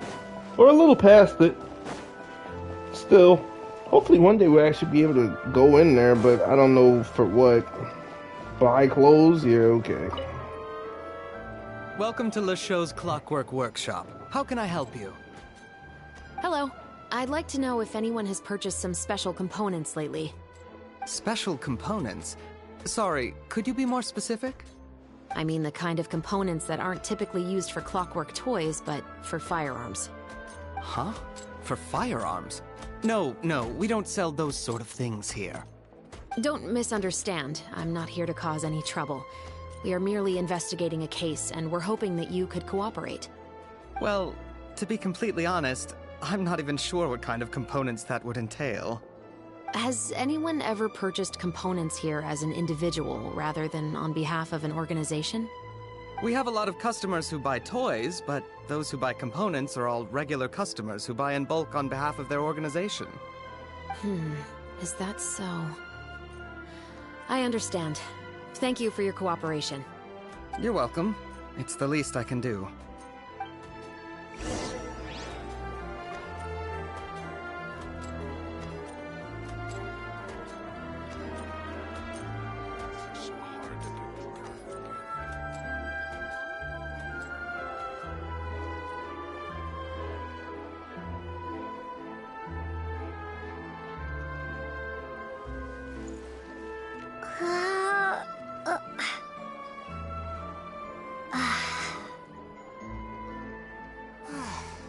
It's so much quieter outside.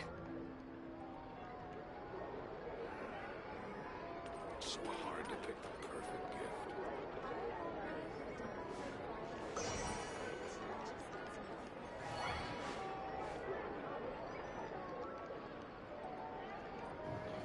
Okay, next section. Hopefully we can teleport. Looks like we can. Palimammonia? No, I didn't think so. That'd be too easy.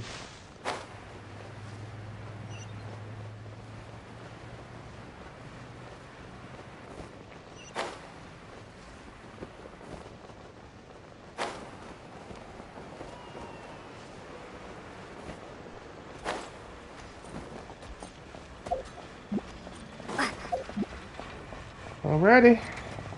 Estelle. Oh, hey, Chevris.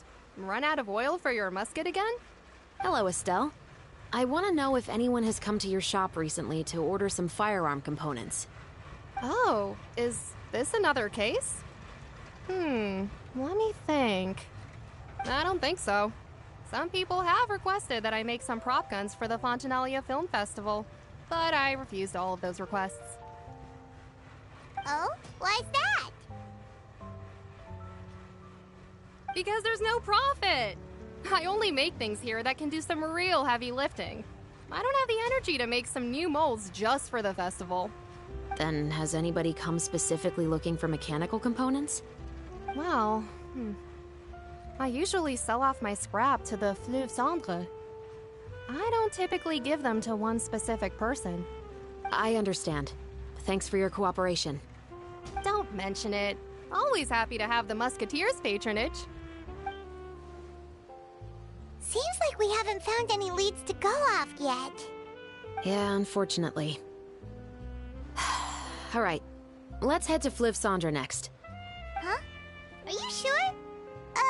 People might not be so thrilled to see the captain of the special patrol there. You think so, huh? Then I guess you don't know. Huh? Know what? That I grew up in Fleuve Cendre. Really? Grew up in Fleuve Cendre. I keep saying Fleuve de Cendre. It's Fleuve Cendre. Map, please? Because whenever I'm trying to actually look at a character in their stats, you giving me the freaking map. Let's not work in opposites, please. Love working against me, huh? Hello, I'd like to ask some questions. I don't know anything. Don't worry, I'm not here to arrest anybody. You say that now. It's the truth. Here, take this as my guarantee. Wait, did Paimon just see what she thinks she saw? Is the captain of the Special Patrol bribing a citizen? Calm down, Paimon. Shush. Seems you're different from the other guards. What do you want to know? Have you heard anything related to Muskets in Fleuve Cendre lately? Anything at all? Muskets, huh? All I know is that about 2 weeks ago, we started hearing some loud noises at night. So loud that it's been waking me up. Were they gunshots? Possibly. It's hard to tell around here. Someone's house collapsing, a pipe exploding somewhere, it's all the same. But the noises I'm talking about definitely happened after I fell asleep. Do you know where the noises were coming from? I don't remember clearly. Is it that you don't remember, or that you need to think about it some more? You tell me. Then please, think about it some more. Really? She's giving her even more Mora! I didn't see anything. The noises came from the end of the Southern Waterway. I came out and had a look for myself and I wasn't sleeping well, but I didn't dare get too close. That's all I know. Sometimes you gotta do what you gotta do. I'll take your word for it. Thanks for the pâte de fruits. Plate of fruit. No need to be surprised. I grew up here, remember? I know how to get people around here to talk. Yeah. Huh, what talk? I want some plate de fruits too. Oh my gosh. Seems you catch on pretty quick. Now then, let's keep going. My goodness.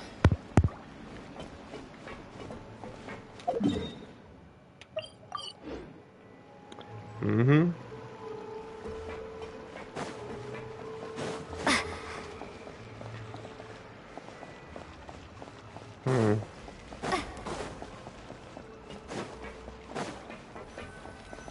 Boom. Let's go. What's all this? Some broken planks and barrels, as well as some liquor bottles? Yes, but have a closer look, Paimon. Even though somebody has purposefully tried to clean them up, these are obviously marks from musket bullets. In other words, someone was here trying to improve their shot. They were using the barrels and bottles for target practice. Could it have been the killer? Your guess is as good as mine. Although many people at Fleuve Cendre own guns, few hide the fact from others. And even fewer would go to such lengths to hide markings from practice shots. Anyway, let's go. There might be more to this. Right.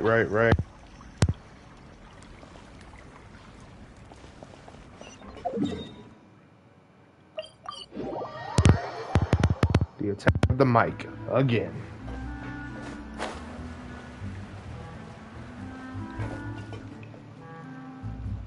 Yep. Attack of the mic again.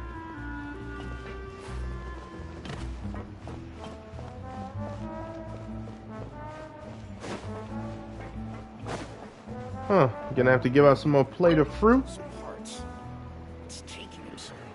It's been a while, Tetro. Really? That's how you say his name? Please, just get on with your request. I want to know if you've heard anybody talking about muskets lately. Information isn't free, you know. I've heard that bandits have been extremely active in the countryside recently, and they've been affecting the delivery of goods to Poisson. I can allocate some more manpower to help out with that problem. What do you say? You're still as helpful as ever. One of our men got drunk at dinner about a month ago and lost his gun. 3 days later, it turned up in the corner here. What's weird about that? He just forgot where he put it, right? This is Fleuve Cendre, my friend. Anything of value left in the tavern won't ever make it to the next day. But that gun turned out to be an exception. It didn't get any new wear and tear on it, and didn't even appear to have been fired. We were quite mystified as to what could have happened. I suspect it came back because the weapon was already known to the guards. You mean, A criminal was afraid the Marechaussee Phantom would use the shot marks to track them down? Maybe.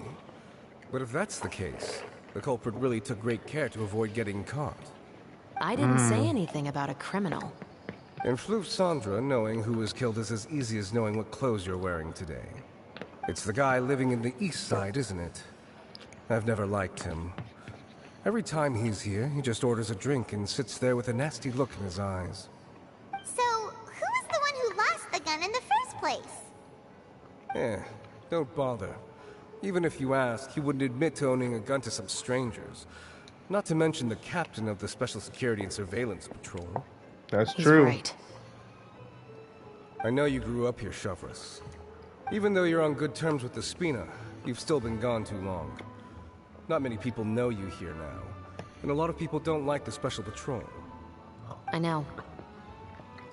So take my advice and don't show your face too much around here. It's for your own safety. I'll come and go as I please. And I'm afraid I'll be appearing more often due to my work. All right. Don't say I didn't warn you. Seems like that's all we'll be able to uncover for today. Paimon feels like we managed to learn a lot more here than up on the surface. Yes. Assuming that everything we found is indeed connected to our suspect, then their timeline was probably something like this. A month ago, our suspect found a gun and took it home to disassemble it. Once he'd figured out its mechanics, he brought it back. In the following weeks, he used some parts to create his own makeshift musket, and took it to the Fleuve Cendra for target practice. Then, a few days ago, he found his target and carried out the murder. Once the deed was done, he left a rainbow rose on the body, just like the scene in the novel. Wow. That all makes sense to Paimon, but we're still no closer to figuring out the killer's identity. About the guy who died. The deceased was a resident of Fleuve Cendra.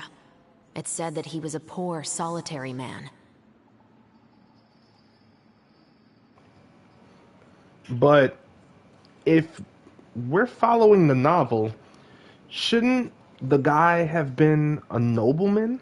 Yeah, that's also something I'm trying to figure out. If we are indeed following the novel, and there's a story behind the murder, then this murder should be an act of vengeance. But according to our investigation, the deceased didn't have any enemies. He was no saint, but no one's heard of a rival who hated him enough to shoot him dead. Much less care to leave a rose on his body. What message is the killer trying to convey? And to whom exactly? Could they be the novelists? We've thoroughly investigated that possibility. He claims to have spent the whole day at the Opera House on the day of the murder, and the staff there have confirmed his account. Okay, so he has an alibi. Not only that, he lacks a credible motive as well. He has a family of his own, and both of his parents are still alive. I've looked into his records. He was adopted at the age of 6, and all the proper procedures were followed. There are also records of him at an orphanage before then. In the story, the mother of the 2 musketeers was murdered after the children turned 10. Of course, he could have changed the children's ages, but I don't want to assume anything without evidence. More importantly, I've also had a chat with him in person. He didn't seem like the kind of person who would pull the trigger to kill a man. Then, what should we do now? We have all this new information, but it doesn't help us move forward. Investigations take time. I didn't expect us to catch the culprit in just a single day. How about this? Right. Let's spend the next few days filming with the crew.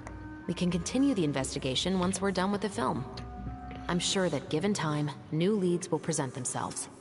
Wait, but weren't you saying Intel is like small, remote islands in the middle of the sea just a moment ago? Wouldn't you just miss them if you were to stop looking? Ah, but the book had more than one reference to the islands, Paimon. Oh? What else did it say then? As long as you spend enough time sailing through the fog, you'll eventually come across an island. Yeah, it did. Dang. What? Never thought that the captain of the Security and Surveillance Patrol could come from the Fleuve Cendra? I have to say I'm pretty shocked. Honestly, I'm pretty shocked too. There used to be a time when I thought I would never be able to join the guards. Okay. But as long as you can distinguish yourself through your accomplishments and skills, you'll eventually be recognized for your worth. If you look at it another way, my life at Fleuve Sandra has actually taught me a lot of valuable skills. Skills like how to barter with criminals or how to think in their shoes. Of course, I'd appreciate it if you could keep this a secret between us. Yeah, no problem.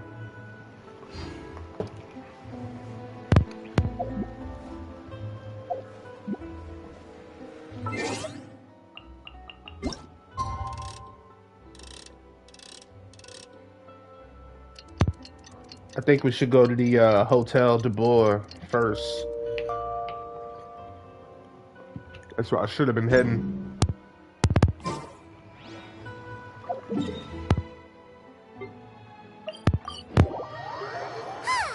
filming time again! Our schedule is jam-packed for the next couple of days, too. We've got so many different locations and sets to cover.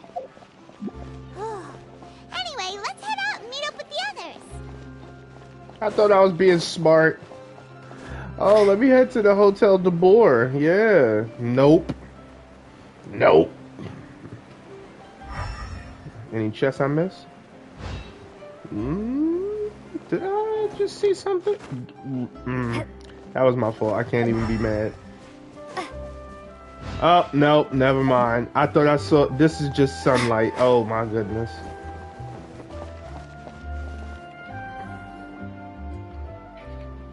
I thought it was a chest in elemental sight.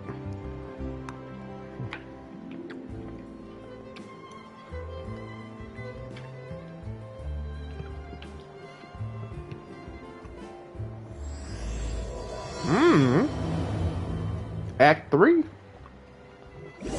How many acts are there going to be?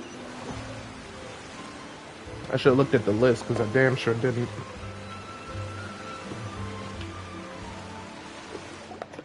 Good work, everyone. We're looking to wrap with our two main ladies today. I can already smell our success. Yeah, especially after seeing Kamisato act.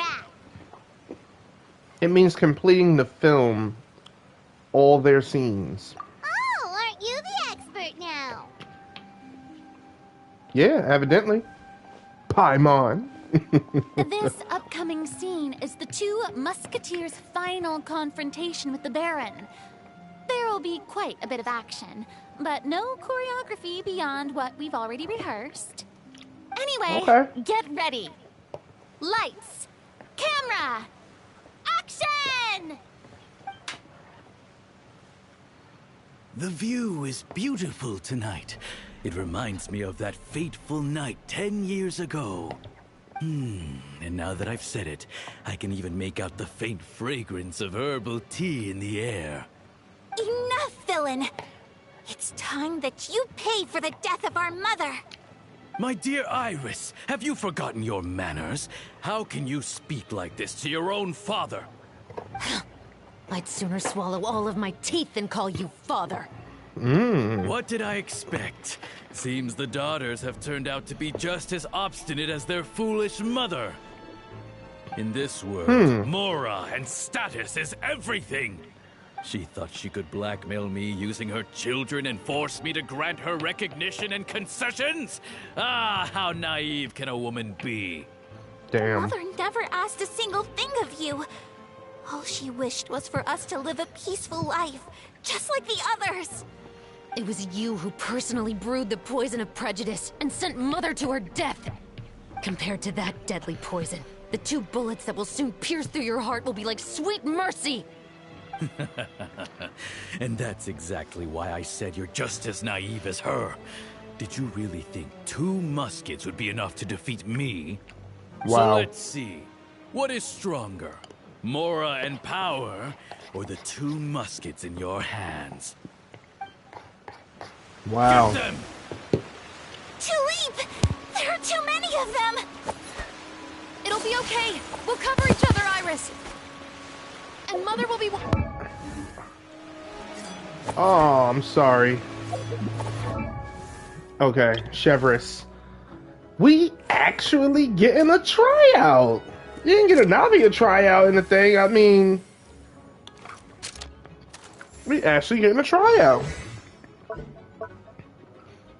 Okay. I almost forgot she was Pyro. It's because her purple hair, I keep thinking Electra.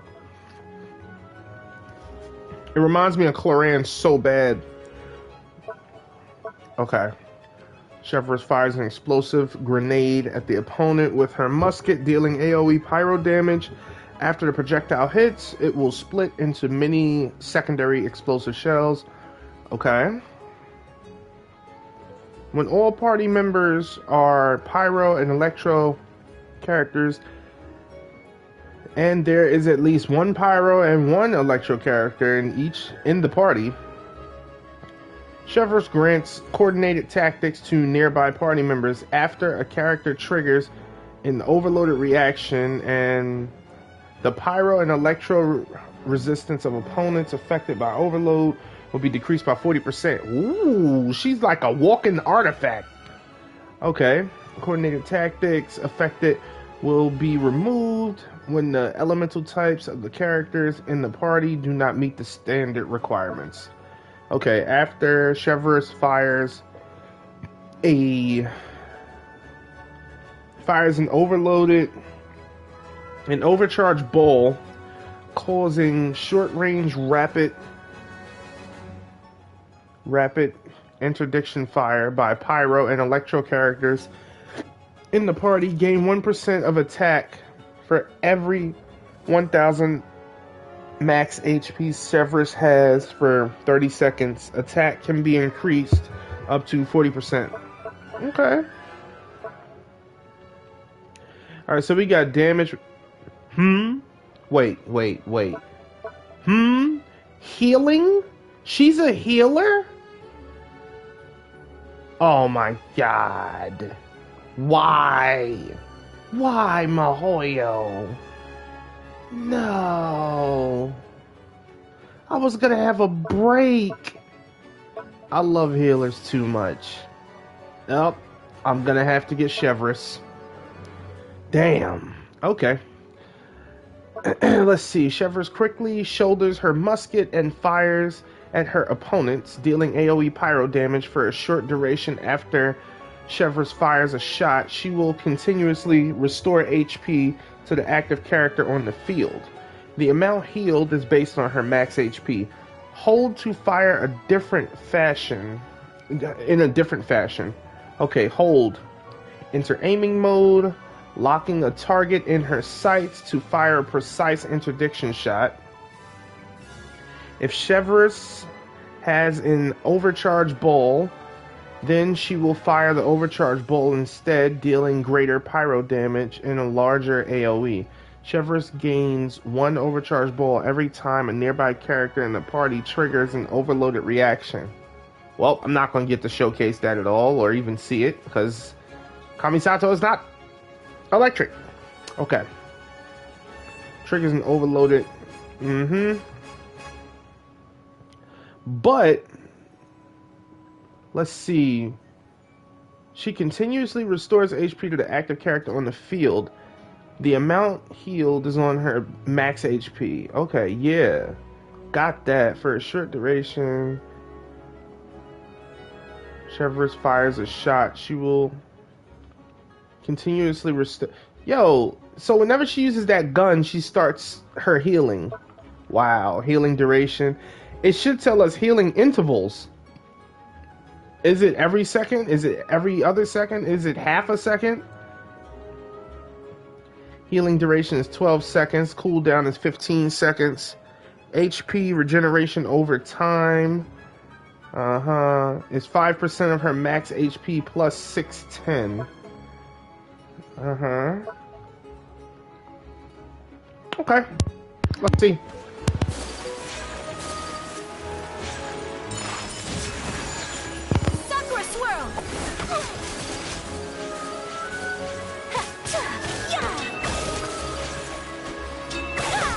Man, that would have hurt a lot more than that. Justice will prevail. Stop right there. Pop. Ooh.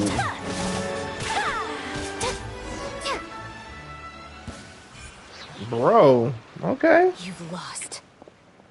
To think I'd lose to my own 2 kids. We are no children of yours, and we'll never call that place our home. Then tell me, what did you do all this for? You lost your mother, and will soon kill your father as well. What will you gain in the end, other than sentences for your crimes? We will gain our long-awaited justice.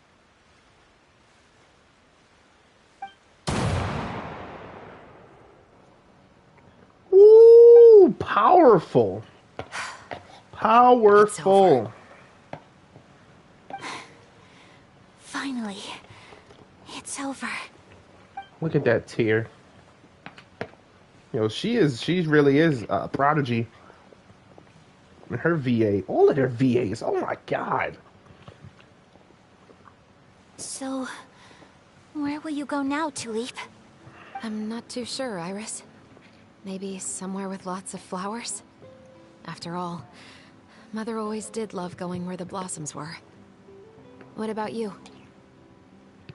I want to go visit Mother's grave. Yeah, that's not a bad idea. Huh? Tulip, look! What is it? It's Mother's favorite. The rainbow rose. Look, it's blooming again. Wow. Excellent! That was beyond mesmerizing. Even I didn't expect this scene to go so well. And we got it in a single take. All right, everyone. We've got a wrap for Tulip and Iris. Congratulations, Ayaka and Chef Rice!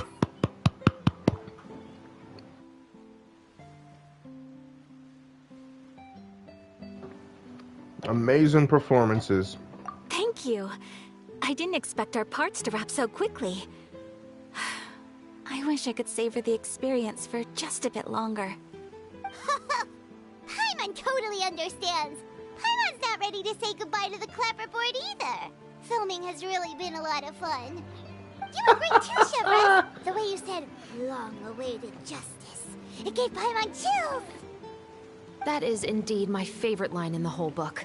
I still remember trying to act it out in my room the first few times I read it. Whoa, Paimon would have never guessed you're that type. Who doesn't like stories where the guilty are punished and justice prevails over evil? Don't forget, I'm the captain of the Special Security and Surveillance Patrol. Captain, I have something urgent to report. Please excuse me, everyone. I'll be back in just a moment. No problem. Okay, don't worry about us. Right. Go do your job. Oh? Was she whisked away by work already? I was just about to tell her how great she did. It seemed like some urgent official business. Then perhaps we should thank the stars that we were able to wrap both of your parts so quickly today. Switching around the filming schedule would have been a real pain. Anyway, I actually came over to let everyone know that we're all done for today. You can go home and get some rest. And one last thing, Miss Ayaka. Your acting skills today were immaculate as always. Are you sure you won't consider taking up full-time acting? See, I just happen to know this great troupe that's still looking for a lead actress. Thank you for your kind words, Director Farina. Unfortunately, there are still many matters that I have to take care of back home at the Yashiro Commission. I cannot remain in Fontaine to pursue an acting career. Nevertheless, I will make sure to treasure this incredible opportunity in my heart. Oh, that's a shame. It is. But I understand. Just let me know if you ever change your mind. Not allowed to live her life. Farina definitely gets I it. believe it's also about time for me to take my leave. But hopefully I'll see you on set over the next few days. Even though my part's wrapped, I'd still like to swing by and help out the crew. See you tomorrow, Traveler and Paimon. See you tomorrow, Ayaka. Yep, see you Sleep tomorrow. well.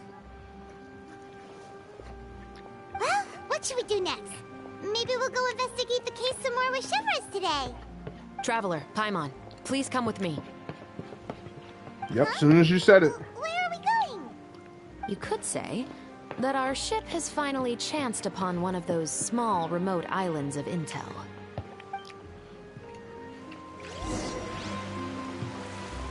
Mm-hmm. Oh, beautiful. Oh, my God. It couldn't be more beautiful.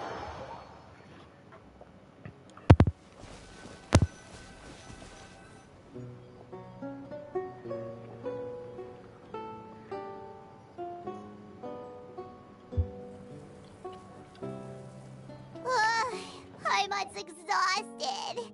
Paimon definitely didn't expect having to float this far after a full day of filming. So, Chevres, why did you take us here?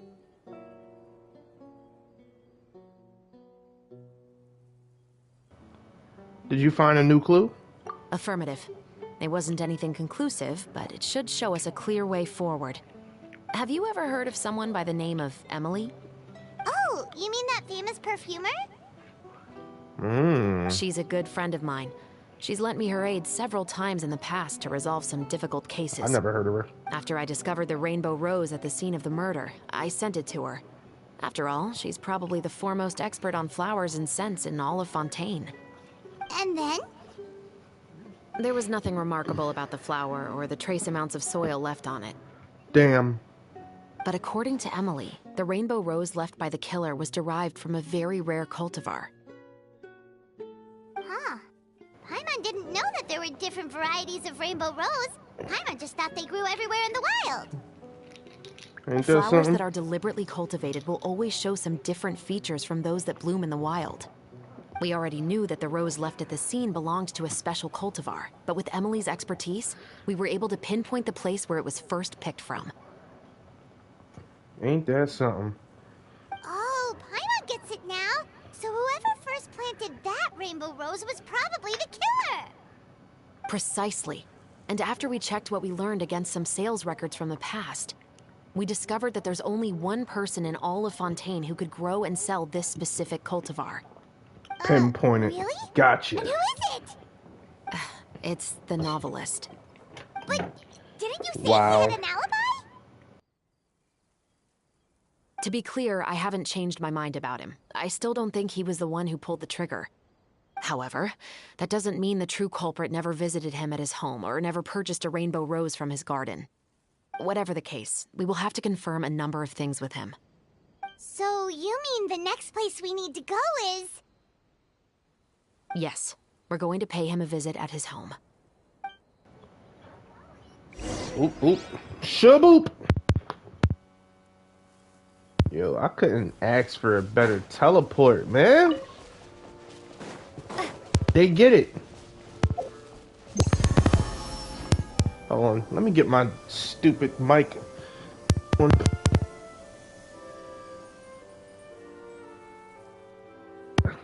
Controller, or just get a new one anyway.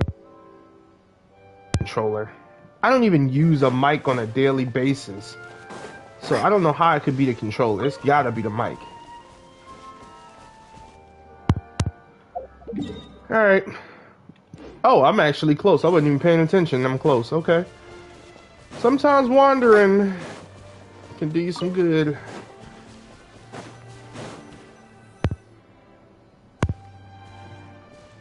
That should be his house. Oh, wow. There are so many Gardamex stationed around the place. Yeah, we passed by this a lot. Pretty unusual, right? According to what he told me last time we spoke, he hired them so he won't be harassed or disturbed. Huh. So there are a lot of flowers in his garden, but Paimon doesn't think we'll be able to pick one without alerting the Gardamex. Right. Which is exactly why I think there has to be a special connection between him and the killer. So, should we knock? Just wait here for now. I'd like to take care of a number of those Gardamex first. But they're so far away. I hope we get to do it. To do that? Don't forget, Paimon, I'm actually the real-life captain of the Musketeers. Yo, please, please let us do it. Oh, Okay, we're gonna snipe him. Press and hold aim to start aiming. Aim at an enemy and press the shoot button. Fire bullets at the target. Man, this should just be a thing with her.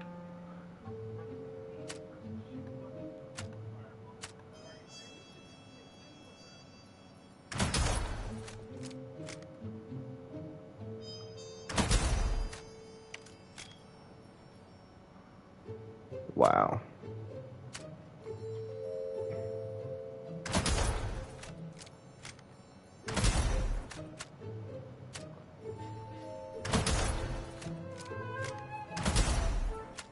Oh my goodness, that's too much. That's just too much. Oh, that's fun. All clear. Let's go. Oh my god, that was oh my god, that was A little fun. nervous now that we know he could be the killer. Can we go over our plan of action again? Paimon, I'll you go knock on the disappear. door That's and the make sure plan. it's safe inside. Once we're sure that we're in the clear, I'll ask him to come with us for a quick round of questioning at the guard's headquarters. But can't we just arrest him? We still have no evidence that he's the killer, or that he lent the killer any direct aid. Still, it would be appreciated if you could pick a rainbow rose from his garden for me while I'm talking to him. It'll help the Marechaussee Phantom confirm Emily's theory. Gotcha. Sure, no problem. Just be careful, Chevros.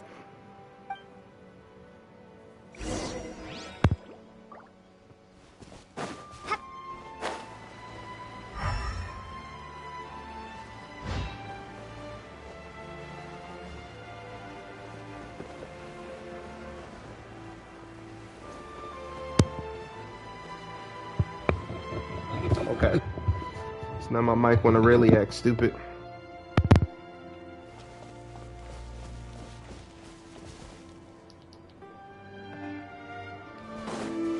Stop it. Shouldn't we just pick one? I'm about to say, why would we get close? Excuse me, Mr. Baptiste, are you home? Who could it be at this hour? We could literally have picked one right now. It's you, Officer Chevros. Would you mind accompanying me to the guard's headquarters, Mr. Baptiste? We would like to ask you some questions about a case. Oh, is it still regarding the murder case from before? I cannot confirm or deny that at this time. So it is then. Listen, I need you to come with me, Mr. Baptiste. Miss Chevros, I'll save you the trouble. Oh, and you two over there? There's no need for you to pick my flowers either. It's not time for them to bloom yet. Oh! Okay. Hmm?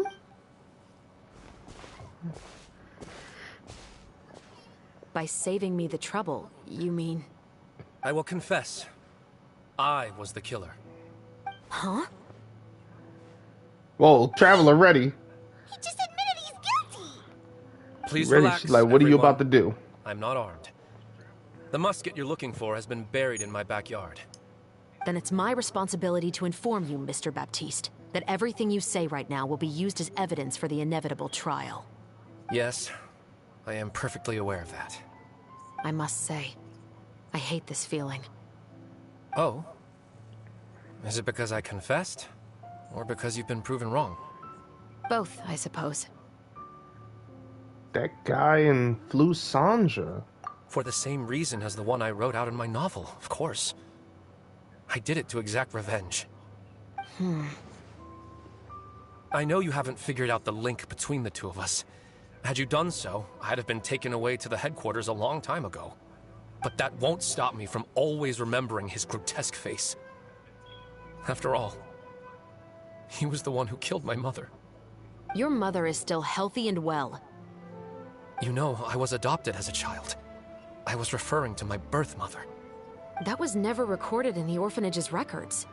Please forgive a 6-year-old child for concocting some lies to protect himself after watching his mother die right in front of him. So, your novel, it was like a record of your life? No, of course not. It was a work of fiction with many embellished parts. But I am indeed the illegitimate son of a wealthy and influential man who abused his power to murder my mother. That part was 100% real. But the man you killed didn't have a Mora to his name. He was a hired assassin. An irredeemable beast who sank his fangs into a defenseless woman just for a few bags of Mora. But if that's really the truth, you wouldn't be telling us any of this now. You still haven't managed to take revenge against your father, the true mastermind behind it all. I never thought I'd hear that kind of thing from the captain of the Special Security and Surveillance Patrol. I'm simply skeptical about your motives. It's simple, really. I've grown tired of everything and don't want to shoulder this burden anymore. You may have considered me too soft to pull the trigger. Well, as it turns out, you are exactly right. I've become overwhelmed by the aftermath of the murder. So you're going to call a stop to your revenge, just like that? The true mastermind is too rich and too powerful for me. I've accepted that I will never be able to avenge my mother alone. And so what? The characters in your book never gave up. Now, Officer Shavras, I'm the one who has killed a man, aren't I? Are you trying to convince me to commit another crime? What's your father's name? How do you plan to prove the veracity of all of your claims? Well, I'd like to speak with you privately. Sure. Why don't we speak privately at the guard's headquarters? No, it has to be here. I must ensure that we won't be overheard. Fine. Let's talk here. When I said won't be overheard, I meant by anyone. I would like to speak with you and you alone.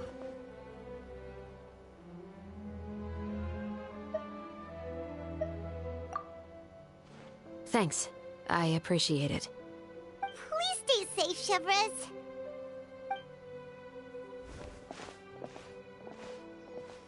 All right. Let's hear it. Will you really believe what I'm about to say? Well, that depends on what you're going to tell me. Fair enough. Fair enough. Then listen closely.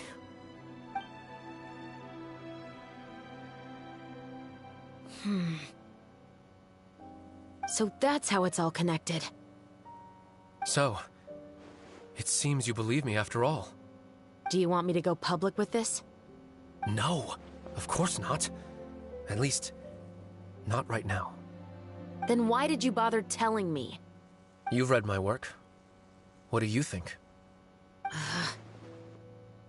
Even if you were to go public with all of this right now, he'd simply deny everything. It's been too long. Almost 20 years. Anything that could be used as evidence has long faded away. Even if there might have been a solitary island of truth once upon a time, it has long sunk beneath the waves by now. Justice will never find him. Not if you don't try. I know that as the captain of the Special Security and Surveillance Patrol, you will always stand on the side of justice. But do you really think a cushy life in prison really constitutes justice for him? I bet he could lead an extremely comfortable life in the fortress of Meripede. What are you trying to say? I've been observing you from a distance. Your portrayal of the musketeer was exquisite. Pull the trigger of justice against him. Let the villain get what he deserves. You want me to let you go so you may complete your revenge? No, Officer Shavras. I know that would be impossible. No. What I'd like is for you to perform the deed on my behalf. Oh, Shavras sure is taking her time. What could they be talking about anyway? Oh, Paimon's worried. What if he decided to attack her?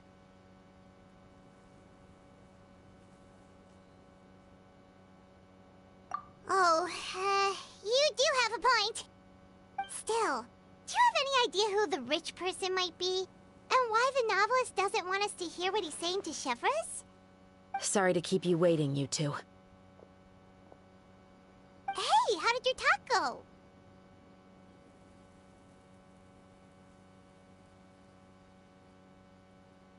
I've already sent someone to escort Baptiste back to the headquarters for questioning. He wasn't lying about the musket.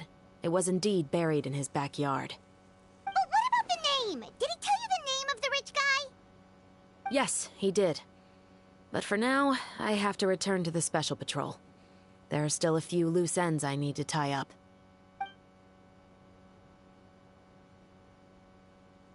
I'll probably be quite busy over the next few days, so apologies if you don't see me on set. All right, Paimon understands if you can't tell us everything you know. We'll just keep an eye on the Steambird then. Actually, there's still something else I need your help with.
Serious.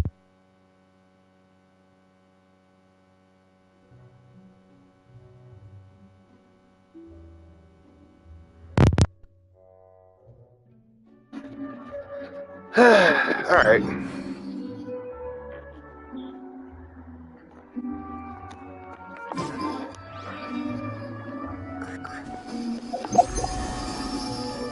I can't with it.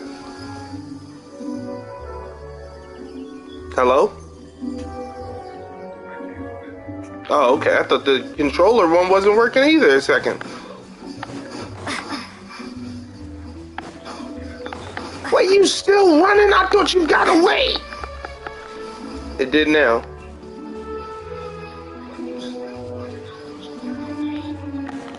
No! Oh, I did get it. I was about to say, come on now.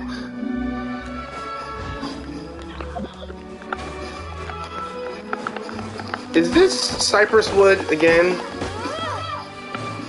Oh, it's mallow. Okay. I'm about to say, come on, man. Is this fir wood? Or this is probably cypress wood. Yeah. Figured. Wait until the following morning. So we got to fast forward time again, baby.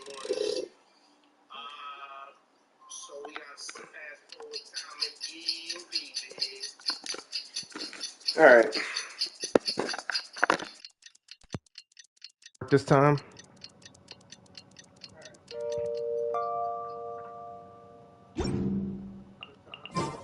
Okay, it sounds like it's working. We haven't seen Chevra since that night at Baptiste's place. Well, guess there's no point in worrying about it now. Let's go join up with the others. Right. Wait, what?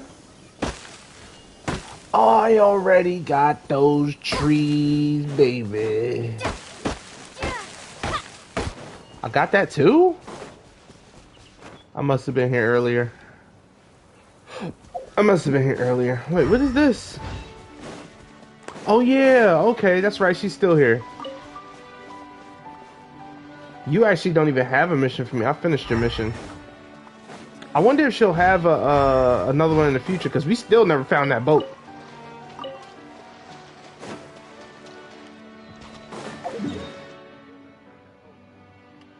Yeah, it lets us see the truth. Hold up. Okay. Where the roses bloom. Actually, what the heck? Yo, the traveler over here, I wasn't even at the stream yet. She's just automatically resonating with it? Wait a minute. Hold up. That's crazy!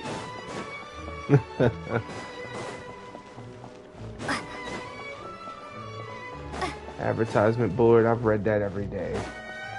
It actually does change up sometimes too, if people didn't know. Sometimes Lenny does a show. Hayaka and I were just talking about you. Is Chevra still not joining us today? Looks like it. Probably not. We haven't seen her either. Huh? That's such a pity. Director Farina said that we've only got a few small scenes left before wrapping up the entire thing. She even said that she'll get me into a couple scenes, so everyone will have a chance to shine in front of the camera. Aww. We were also planning on having a victory feast once we're all finished filming. You can join us, right? I love Farina, of course. If only Chevros was here. I still haven't taken a photo with her. Look at that geovision. I'm afraid that can't be helped. Those special patrol folks are like phantoms when they've got a case on their hands. But to be honest, I'm even more concerned by what I read in the Steambird earlier this morning. It said that the killer in the murder case was none other than the author of the Two Musketeers. Oh yeah, Did she I heard about bedazzle that her- too. He her came vision? forward and confessed his crimes, but gave no explanation as to why he pulled the trigger. We didn't know about this case at all when we joined the film. Is it going to affect the reception of our work? From a pure publicity standpoint, this will draw a lot more attention to our film. I have to say, though, that no director can be perfectly comfortable with garnering attention through means other than artistic skill. To be fair, I feel like that ship sailed the moment you allowed yourself to be named as the director on our posters. It's not my fault that I'm super popular. What was that saying again? My popularity has, sunk to an all-time low? Spread to the four corners of Tibet. Ha! Yeah, you thought, Chiori.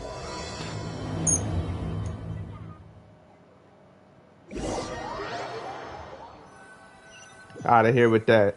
You gonna stop? You gonna put some respect on my baby's name?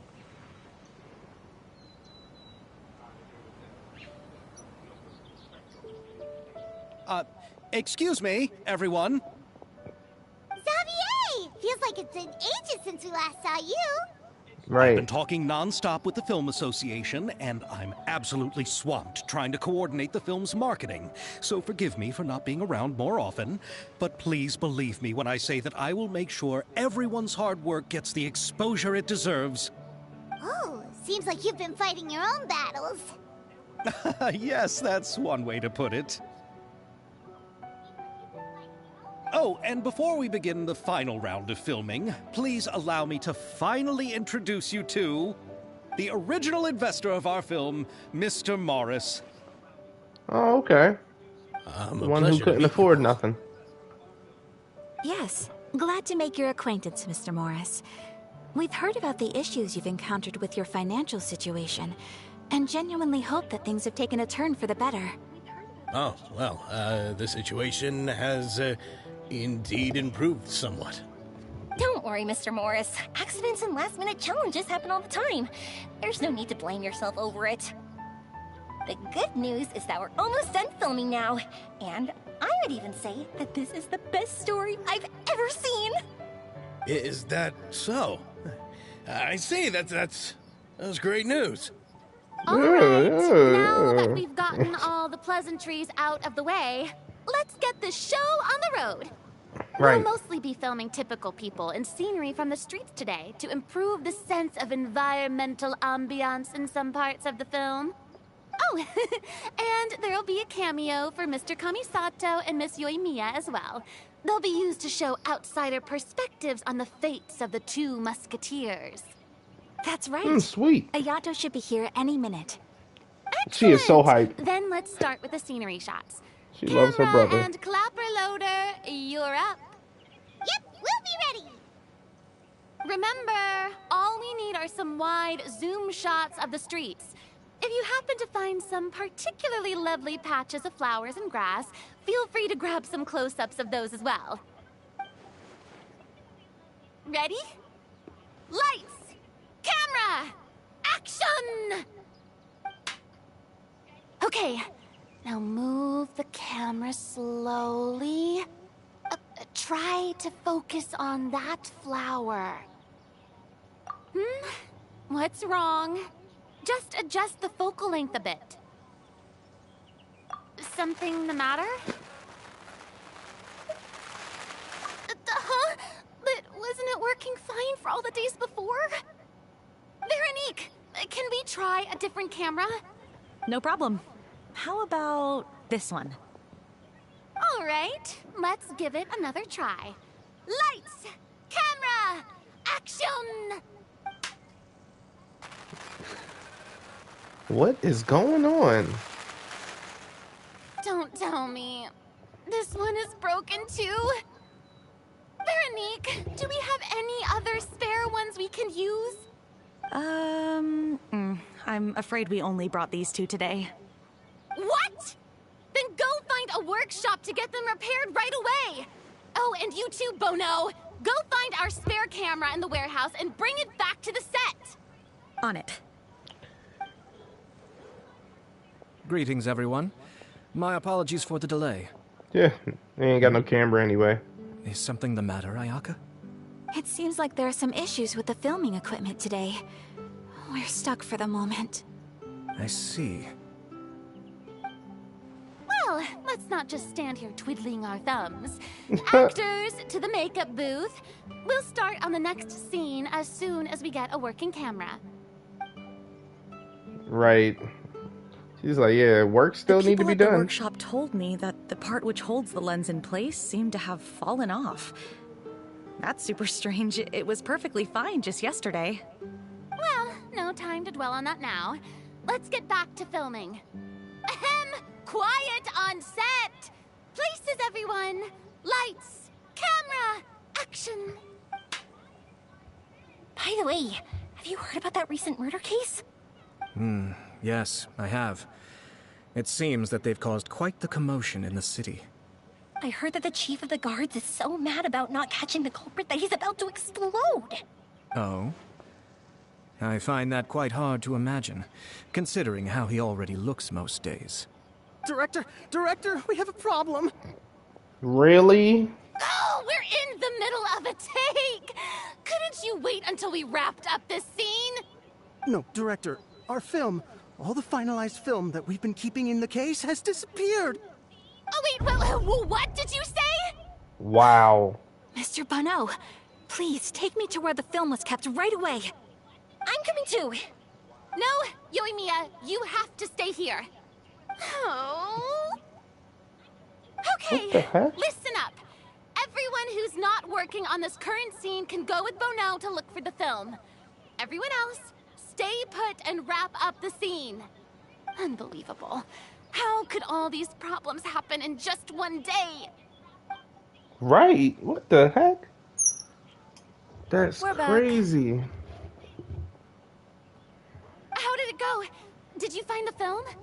We found it in the sewers. Huh? What? In the sewers? Is the film still okay? We discovered it just in time, so we should still be able to salvage it. The others are checking now to see if we lost any specific scenes. Oh, you scared me for a moment there. I nearly thought we had lost everything. I really don't want to experience that feeling of despair again. Okay, but who could have stolen the film and dumped it there? Could it be some competitors working on other films? But if they wanted to harass us, why wait until the last day? It's the crucial day, that's why. Okay, we don't have time to really look into it right now. Let's strike while the iron is still hot and wrap this thing up once and for all.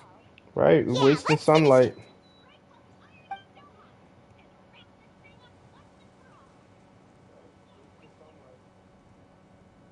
I would like to officially announce that our entry to the festival, The Two Musketeers, has now concluded filming! What's that in the background? Paimon is spent. It's so late already. Even though the filming process proved to be extremely challenging, everyone provided valuable and unique contributions to the final product. Thank you all for your dedication and support. And just like Director Farina, I would also like to extend my most heartfelt thanks to all of you. Really, you've all helped me so much. All right, let's save the awards speech for later, and hopefully also get some rehearsals in before the real thing. Anyway, now it's time to party! Let's all make our way to the beach and have a celebration feast so loud and fun that even the blubber beast will want in. Paimon wants to party! What was that in the background?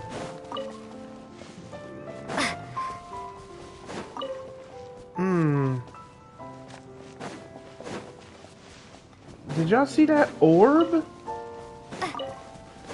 What was that?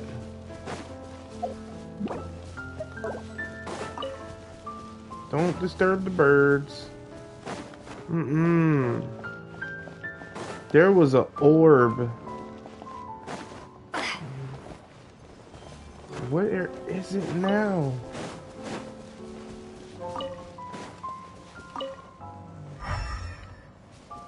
The birds ain't scared no more? That's wonderful. And a little freaky. Not gonna lie. Maybe it was these. This place is hopping. Everyone's finally getting to relax after wrapping up the film. Let's go chat with someone. I'll save Farina for last. Let's see the siblings. Hey, Ayato! How's your work been going? Everything went rather smoothly. Thank you for your concern. Ayato told me that we've already confirmed the dates for some Inazuma Fontaine cultural exchange events. So the next time we visit, we'll be doing so in our capacities as the representatives of the Yashiro Commission. Oh, that's great! Then maybe Paimon will be able to find Fontaine detective novels in Inazuma from now on! Right. Oh, wait. Wouldn't Yae Miko get upset if that happens? That would be stealing some of her business. As long as the novels are sufficiently interesting. You've got a point. She's always complaining that light novels have become bland and too predictable after all. The cultural exchange won't only feature literatures of both nations, of course. We have also made plans for cross-cultural engagements in the fields of gourmet cuisine, toy making, and artisan craftsmanship. Oh, really? Paimon's getting super excited now! When the time comes, be sure to visit and participate in all the events. I guess that means they're going to be working on new outfits. Y'all got to pay attention to the signs. Chiori, you got anything to say? Oh, this is turning out to be quite the party. That's it? Come on, girl. Have you ever seen a fireworks show, Mr. Morris? It's pretty amazing. I'm afraid I haven't, but I'll take your word for it. This guy is so stiff. Yeah, he's definitely a damn investor. All they know is money. Xavier, what's going on, my man? I was thinking, if this film turns out to be a success, could I ask the two of you to stay and be a part of my crew? Of course, I'll definitely increase the pay for next time. I'd be more than happy to, Mr. Xavier. Thank you for the offer, Mr. Xavier. But I've made some plans to go on a journey to the other nations once the festival is over. Is that so? Well, then in that case, bon voyage, Miss Veronique. Please feel free to get in touch once you've returned to Fontaine. Yes, please. And, is this Genius Invocation they about to play? Y'all ain't slick. my lovely lady. This looks like a great spread for Farina. Oh, they even got the cake I'm always eating. And the fish and no, that's not fish and chips. That's fish, just with dip. And they got the little confetti. That the limited edition, only 16 slices a day cake. Oh man, and some garlic bread. It's called the Fure Gras here. And a couple bottles of Fanta. Nice.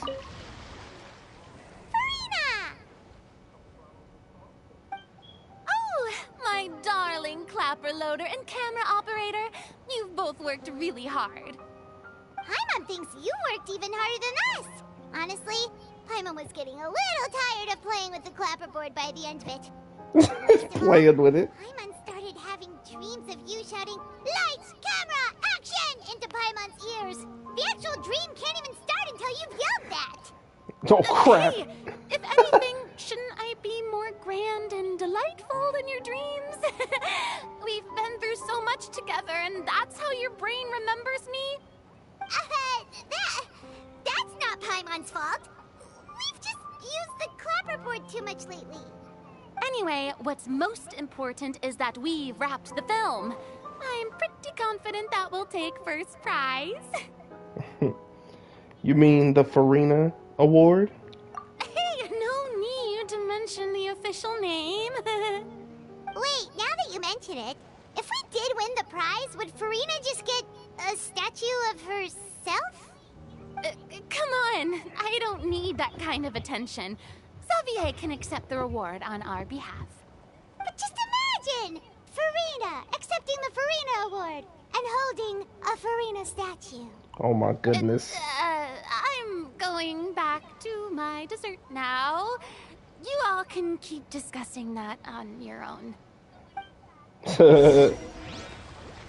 Oh man, I'd love to eat some Fossilors right now. Oh.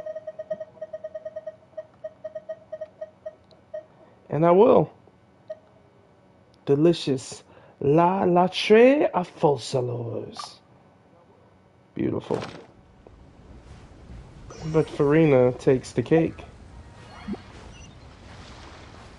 I thought I talked to everyone. Oh, wow. Now you got something extra to say, Chiori? I'll say one thing now.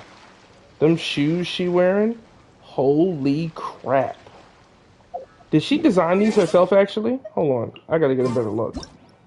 Did she design these herself? For real, though. For real. Take a look at these things. Oh my gosh.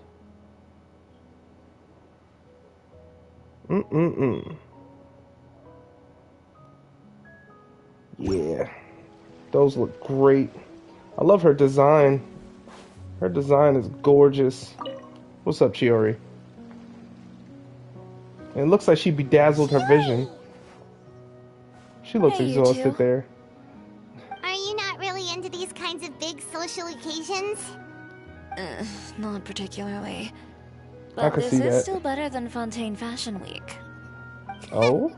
But if this film becomes a big hit, people will definitely come flocking to your shop. Oh, yeah. Yes, that's highly likely. As long as the film can premiere as planned. Are you still worried about the case? That and all the obstacles we had to face today. You're right. It's as if all our bad luck just manifested at once. But why today of all days? No, it's nothing. We've already delivered the film to the editors, so there should be nothing more to worry about. How are you doing, Mr. Morris? You having a good time? Well, you could say that. Do you happen to know when the party is scheduled to end? Judging by how much fun everyone's having, I'd say probably not until well after midnight. Right. Is there something that you still have to take care of at home, Mr. Morris? Oh, well, I'm just not a late night person, so I might take off shortly. Ah, I see. He's old. Let me stop. Silly me. I almost forgot something super important. Oh, what is it? I prepared a whole batch of fireworks for the party, but I forgot to bring them over from the warehouse. Fireworks, you say? That's, truly a pity. Sorry things didn't go as planned. Could you help me carry them over, Mr. Morris? I won't be able to fetch all of them by myself. Right. Me? Are you sure that you can't find anyone else? Nah, I mean, you already talking to her. I just wanted to make this a surprise for everyone. The warehouse isn't far from here. We'll be there in no time. Pretty please, Mr. Morris. You said warehouse, it's These just are a some house. of the best fireworks I've ever made. So I also want you to see them before you leave. They're stunning. I promise that they'll be a once-in-a-lifetime experience that you'll never forget. But... If it's Yoimiya's fireworks, It's okay. she's right. Just come with me. If we're sneaky enough, nobody else will see us leaving. The heck are you winking for, Yoimiya? All right. The warehouse is right over here. I moved the fireworks there in advance, so it shouldn't be too much work bringing them back. It's still a ways away from the party. Sorry about that, Mr. Morris.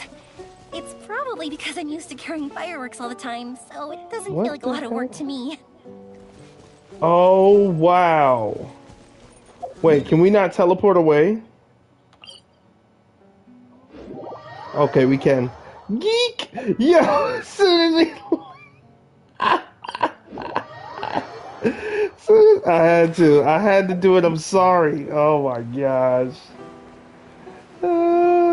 It's like, yeah, no. You ain't get no free character. Oh, Lord. That was funny. That was funny. Gotta do this again. Chiori! Hey, you two. Are you not really into these kinds of big social occasions? Not particularly. But if this film becomes a big hit, people will definitely come flocking to your shop. Yes, that's highly likely. Are you still worried about the case? That and all the obstacles we had to face today. You're right. It's as if all our bad luck just manifested at once. But why today of all days? Hmm. No. No, it's nothing.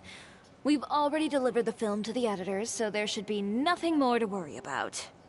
How are you doing, Mr. Morris? You having a good time? Well, you could say that.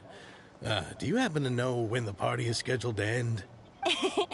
Judging by how much fun everyone's having, I'd say probably not until well after midnight. Is there something that you still have to take care of at home, Mr. Morris?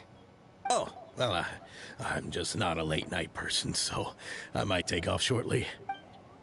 Oh no! Silly me. I almost forgot something super important. Oh, what is it? I prepared a whole batch of fireworks for the party, but... Fireworks, you say? That's, truly a pity. Sorry things didn't go as planned. Could you help me carry them over, Mr. Morris? I won't be able to fetch all of them by myself. Me? Are you sure that you can't find anyone else? I just wanted to make this a surprise for everyone. The warehouse isn't far from here. We'll be there in no time. Pretty please, Mr. Morris. These are some of the best fireworks I've ever made. So I also want you to see them before you leave. They're stunning. I promise that they'll be a once-in-a-lifetime experience that you'll never forget. But... It's okay. Just come with me. If we're sneaky enough, nobody else will see us leaving. All right. All right. Now that I know. I moved the fireworks there in advance, so it shouldn't be too much work bringing them back. Now that I know I can't. Oh no! A ways away from the oh party. no! You and me, no! Sorry about that, Mr. Morris. It's probably because I'm used to carrying fireworks all the time, so it doesn't feel like a lot of work to me. Run, bird, run! It was just sitting there. It wasn't doing that. I shot the thing. Oh man, that hurt. Oh my gosh. Into the warehouse, which is just a little house. Probably in the basement, actually.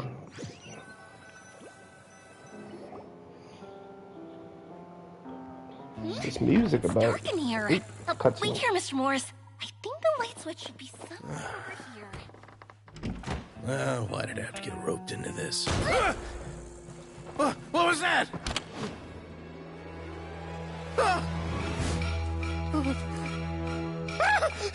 Who's there? Get me out! Get me out of here!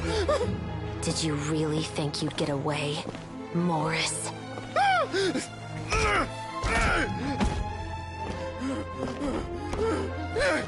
You've got the wrong guy. It wasn't me. I'm not the killer. You know, Eliza died a far more heroic death than this. She fought your assassin to the end, to save the children she had hidden beneath the floorboards.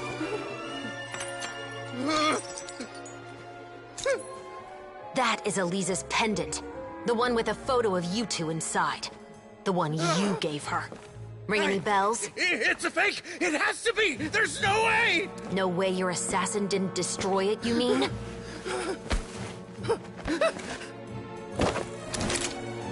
Did you ever love her, Morris? Or was killing her always the plan? No, please. Listen to me. I told Eliza to keep us a secret. I paid her plenty for her silence. I never thought she'd keep the child. Everything was gonna come out, and I had no choice. She'd force my hand. No! I'm begging you. I have money. Just name your price, please. You can keep your Mora, and you can go to hell.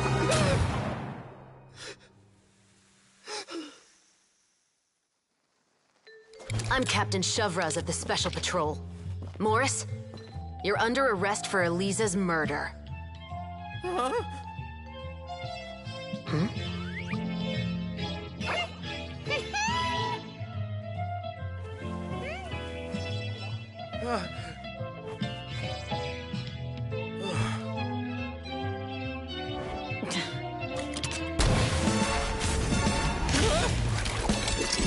You're under arrest too, prop manager Veronique. Or perhaps I should call you the Second Musketeer.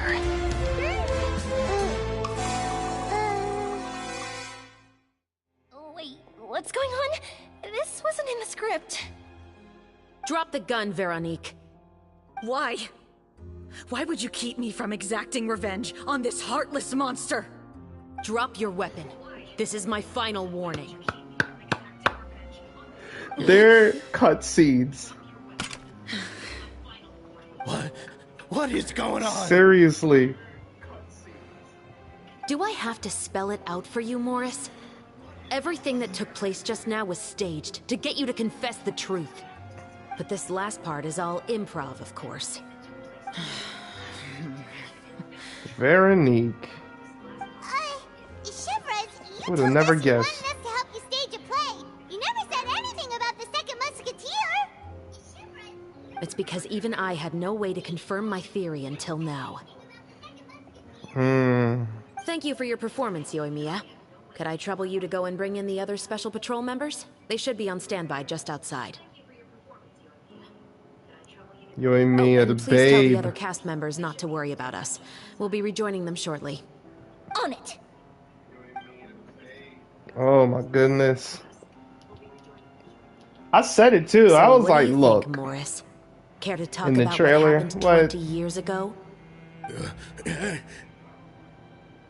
My patience is limited, you know. Don't force me to take you back to the interrogation room. I'd wager that you wouldn't last for more than a minute in there. With the recording we made, you have no chance of winning in court. Cooperating with us now is the most practical move. All right. I'll talk. Wow. I hired an assassin to murder Eliza. She once worked as a maid on my family's estate. She was very beautiful, and after some time I fell for her. We kept our relationship a secret and carried out an affair for some time, but it wasn't long before she became She was pregnant. gorgeous. And if my parents ever found out, they would have stripped me of my inheritance and status, driven me out of my home. I also didn't expect Eliza to insist on bringing the pregnancy to term. She even asked me to leave my family and travel far, far away with her. She believed that you were truly in love with her. I didn't have a choice. I gave her a large sum of mora, told her to leave the family and to get rid of the baby. Oh. But then years later, she sent me a letter. There were photos of 2 children, and she even asked if I could find some time to visit them. You see his face change? 2 children? Paimon thought Baptiste was the only... you mean... Mm-hmm.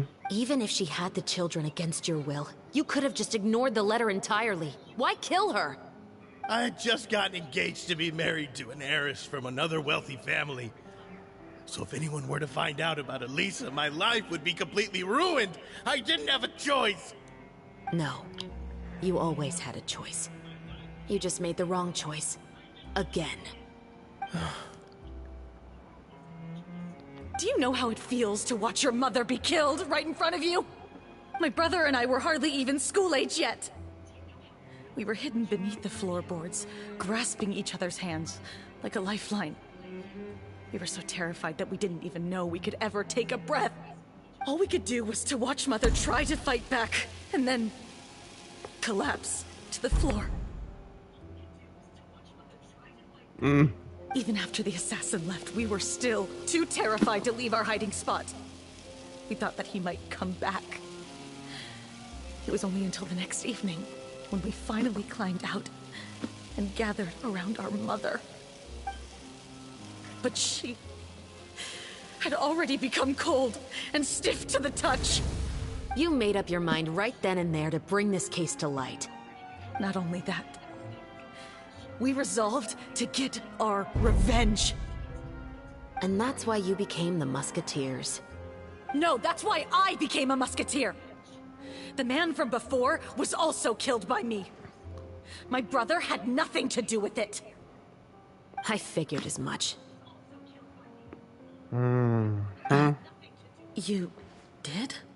I once told these two that he didn't look like a killer to me. His confession from that night also rubbed me the wrong way. I think what really tipped me off was, how could I not feel a sense of regret in him? Huh? He confessed faster than any criminal I've ever met, but he didn't say a single word about you. He insisted that he was the sole perpetrator in the case. But after the questioning ended, I disassembled the musket we dug up from his backyard, put it in front of him, and told him to reassemble it. Want to guess how far he got? He had no idea where to even start. He's never touched a gun in his life. Based on that, I determined that he was not acting alone. He only surrendered himself to draw our attention and create a moment of opportunity for his partner. So, I decided to play along. And as expected, the second musketeer followed us without hesitation once she saw Morris get separated from the rest of the cast. Besides, why else would he call the novel The Two Musketeers? Yeah, that's where you messed up. How did you know it was Veronique? I figured it out the moment Baptiste told me his father's name. That so-called financial crisis was all just a ruse. He just wanted to sign up as the investor and then leave the film without any source of funding. After all, he has a vested interest in minimizing the reach of this story. It's really just the same thing as what he did to Elisa all those years ago. Human scum. But then Xavier pulled out all the stops and got the film made against all odds. Morris couldn't have that. With the killer in custody, he figured it was safe to act. And so he came to visit the set today, just as I expected. Wait, so you were behind all those mishaps today? Mm-hmm. Piece of shit. As for the identity of the second musketeer, I assumed they'd probably stay close to Morris and look for an opening. And if they already knew that Morris was the film's investor, then that narrowed the list of potential suspects as well. Furthermore, being the props manager would allow the culprit to avoid scrutiny by purchasing mechanical parts in the name of the crew. With that hypothesis in mind, I went back to check Baptiste's orphanage adoption records. Guess whose name I saw on the same page, just a few lines from his. My brother. He trusted you. As in, he trusted me to perform the deed on his behalf? He trusted you to stand on the side of justice. I am. I thought you could do it as well. Oh, the look on your face when you told him to go to hell. I really thought you'd put a bullet in his brain. You know what he has done. Are you telling me that you'd rather see him spend the rest of his life living like a king in the fortress of Meripede? Let her kill him. I will never be able to forget the feeling of my mother's cold, lifeless hands. And you would call this ending fair? Is this what you call justice? I won't lie, Veronique.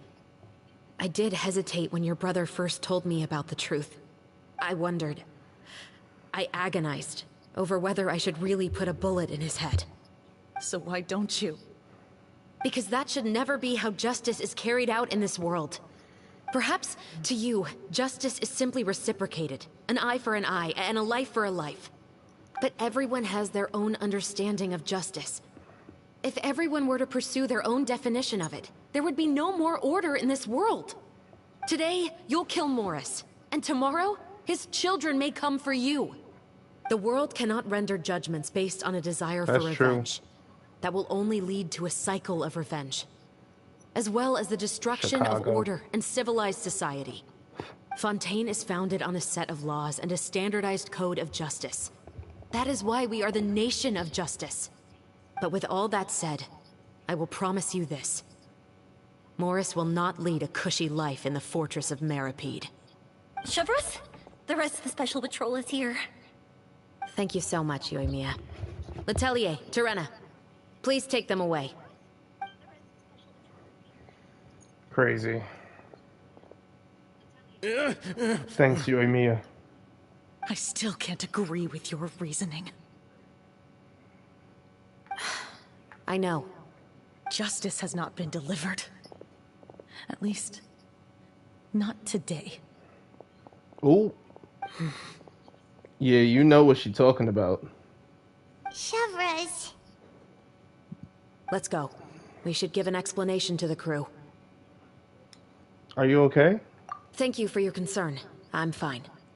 I'm just thinking about the things in life that have driven people to take justice into their own hands.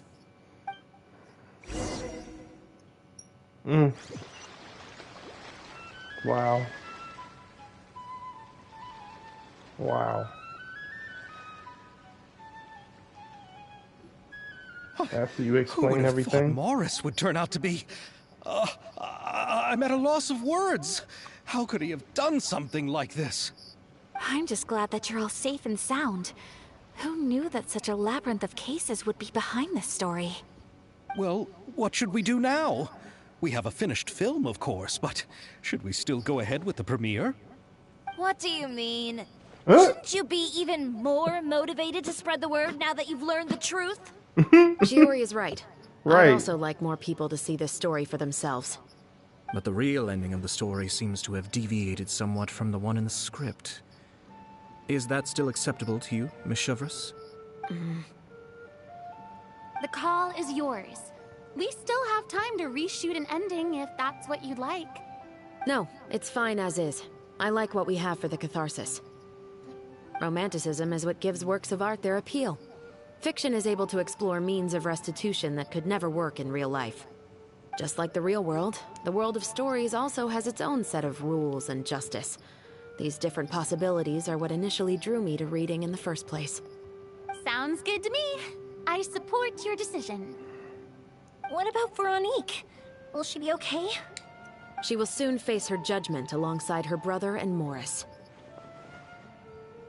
If I had to guess, they'll probably all be sent to the fortress of Meripede. I'll make sure to give Wrisley a heads up about it. Oh, you mean that kind of heads up? Exactly. Yep.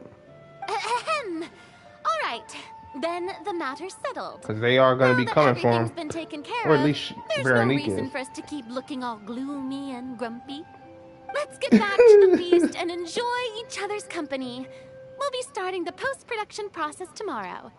You should join us, Chevreuse. You missed the first few hours of the party, didn't you? All right. Count me in. Right. Then I'll wait for you over there. There's still some good news that I'd like to share with Chevres. Traveler, Paimon, could you wait for me by the sea after the party ends? I'd like to go on a brief walk with the two of you. Absolutely. We'll see you then. Thank you very much.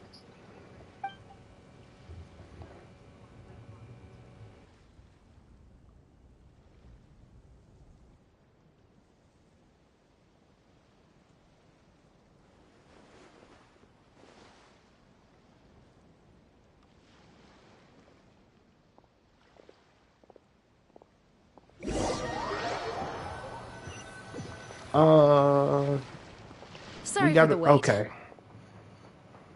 Oh, we weren't waiting long at all. Is there something else you wanted to tell us? No, I don't have anything new to share. I just felt that since you were my investigation partners, I should have another conversation with the two of you. It's gonna be like a nerve-alert moment. Traveler, how would you have responded to Baptiste's request if you were in my shoes? Same way. I would have done the same as you. Is that so? Well, thanks for sharing. She When I was wants young, to reimburse my father her own often thoughts. took me here to swim. We'd come rain or shine, even when it was freezing cold. He told me that swimming was the best activity to train one's strength of will. You could never give up before reaching the shore, especially when the water was cold. Oh? Why's that? Because the moment you give up would be the moment you die. At that point, I still hadn't received my vision. One winter, the chilly wind felt almost like knives on my skin, and the seawater was so frigid that it numbed my toes the moment I stepped in. Oof. I cried and begged my father to spare me from having to swim across, but he wouldn't listen. He used to be a member of the Special Patrol as well. You could say it was his way of educating his children. That sounds awful. When he saw that I wouldn't stop crying, he just picked me up and tossed me into the icy water. Oh, crap! The chilling cold took away my senses. I couldn't feel anything but fear and rage. I waited for my father to save me, but one look and I knew he'd already started swimming for the opposite shore. I realized that if I were to give up, I really would die right then and there. I used all of my strength to try and catch up to my father. Those few minutes felt longer than my whole life up until that point. I did, however, make it to the other side. I've never felt afraid about anything in my life after that, nor have I ever cried again. That way of teaching would have never worked on Paimon. Yeah, I don't think that was the right method for anyone. It's just that, working now as I am in the pursuit of justice, I still sometimes feel like I've been tossed into that winter sea all over again. The anger and the helplessness. Chevres. But the worse I feel, the more I know to never give up. The alternative would be to forever lose myself among the waves. Anyway, how about a race? Neither of us will drown, but we can still see who swims faster. I'm game. You guys go ahead. Paimon will grab the clapperboard to mark the start of the race. Oh my gosh! Oh. Paimon will grab the clapperboard. You was in love with the dang clapperboard.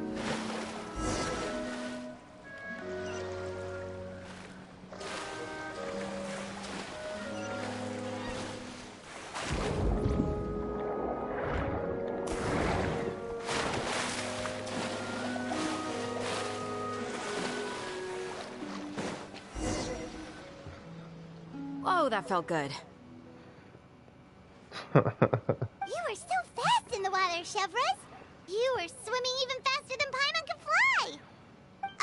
So, about the Special Patrol, did you join because of your dad?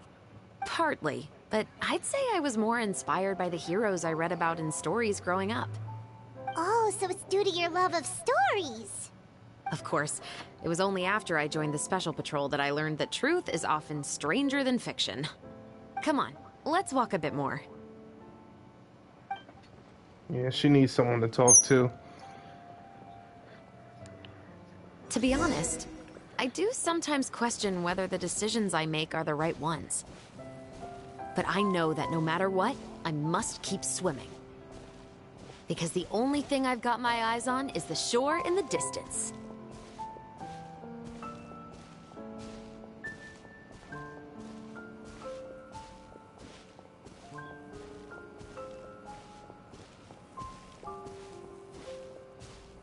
How do you walk so fast?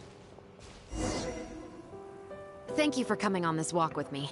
I feel a lot better after getting all that off my chest. Anytime. Huh. We're nearly back at Baptiste's house.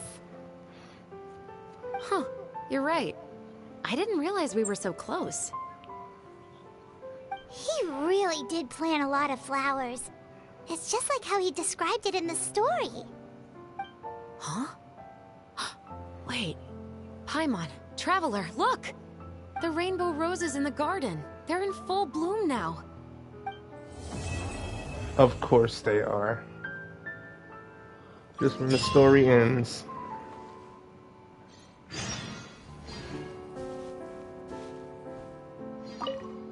Even though it's a bit late, I must thank you for investigating this case with me.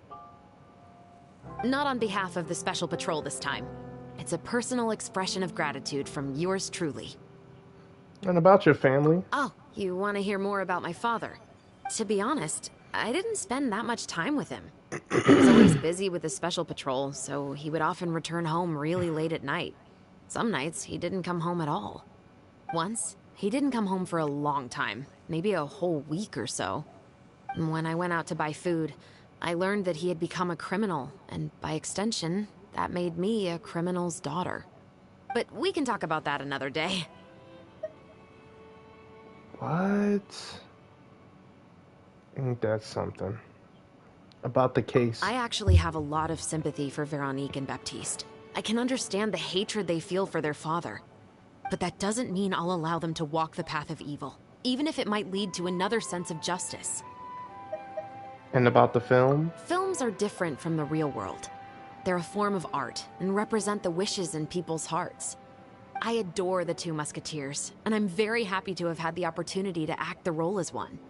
I can't wait to catch the film when it premieres in the Opera House. I'm looking forward to seeing the audience's reaction to the climactic ending. Take care of yourself, Chevrolet. Thank you for looking out for me. I'll see you at the award ceremony. I'd be very surprised if we don't win.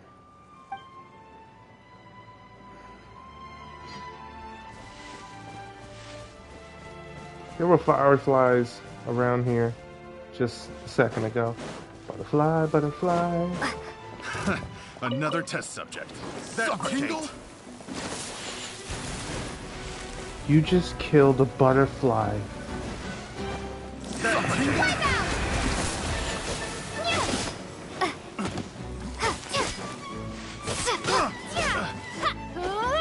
Wow, you died easy. And so did you wimps.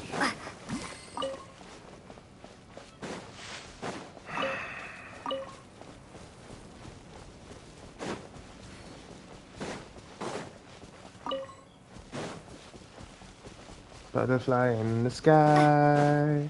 I bet you go twice as high. I've taken looks in some books. Alright, let's 2 days later. That's a real fast forward. Be kind. Rewind.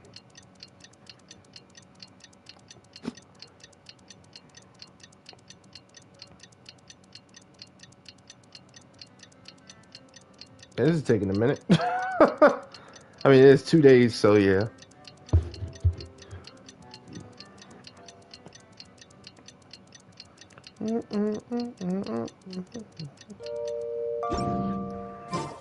How am I full on cabbage?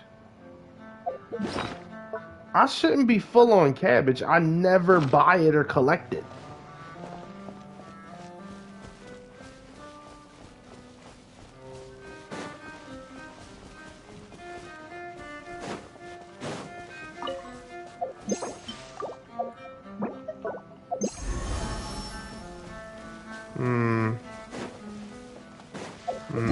And I got another one after this too. 11 days. Alright. last part. There we go. Boom! Ya shakalaka! Ya laka la boom! There we go. Some more time passes after that. The film has a successful premiere, and the Musket murder case has also successfully come to an end. Yay! It's been a while. Hey there, you two. Sorry I've been scarce. I've been buried in marketing and preparing the film for release ever since we wrapped post-production. The award ceremony is today, right? Paimon wonders if we'll win the Farina Award. I'd give it a 90% chance. Farina! Oh, Paimon didn't know you were already here. You're earlier than everyone else. I'm sure the others will also be here in no time. Xavier, if we end up getting called on stage, shouldn't you come up with a name for our crew? What? But we don't even know if we're going to win. I wouldn't want to jinx our chances by celebrating early. Just open your eyes! Surely you've seen the audience's reactions to our film. We've had nothing but critical acclaim. You've also had conversations with the Opera House's operating staff, right? Didn't they want to increase the number of showings? With the more you've made from the box office, you can now open your very own film company. But that's all credit to my amazing crew. You've all helped to make this a reality, so I can't be the only one asked to come up with a name. Well, give it some thought. I'm sure the crew will respect your choice.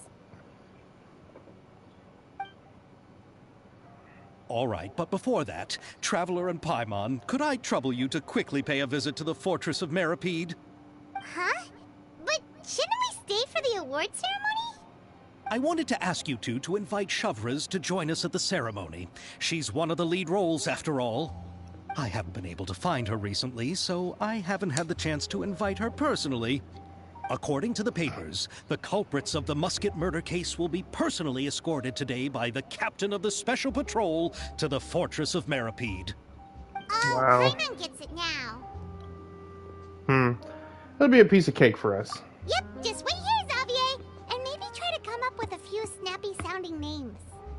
All right, then I'll leave you to it. Right. I mean, it is crack of dawn anyway. No, it's not. It's supposed to be. How'd we end up at that time?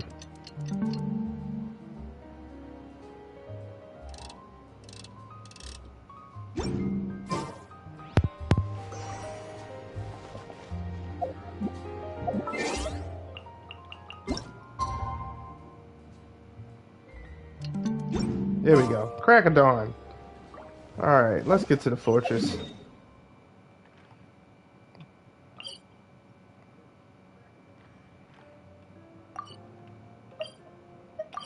Duke's office. Oh, it's actually an actual teleport now? About time. Into the office. This is as far as I'll be taking them. I'll leave the three of them to you now. Got another errand to run? Something like that. I'm expected at a party. Now that's something I don't hear every day. Found a new pastime? No, it's just a special occasion. Shavraz! Wrisley! Festivals really do bring people together. It's been a while since I last had so many visitors at the Fortress of Meripede. Call it the festival spirit, I guess. Yeah, you could say that. Even our head nurse has gotten herself all worked up preparing super deluxe nutritious shakes. Just one gulp and you'll have met all your nutrition needs. Were you talking about work just now? We've already finished discussing everything. So, what do you think about my heads up, Mr. Wrisley? I believe I haven't yet made any promises or guarantees. But you also didn't shoot me down. Here, how about this? You could give everyone a copy of the newspaper. Perhaps on the day when the cover story happens to, oh, I don't know, expose a certain someone's misdeeds from 20 years ago? I suppose then a certain someone may soon find himself the most unlucky person in the Fortress of Meripede? While another 2 people will soon be hailed as heroes. Speaking of heroes, did you two need something from me? Oh, actually, we're here for... You're here to invite me to the party, right? Don't worry, I didn't forget. Ooh, then let's head back right away! See you, Wrisley! Happy Fontanalia Festival! And the same to you.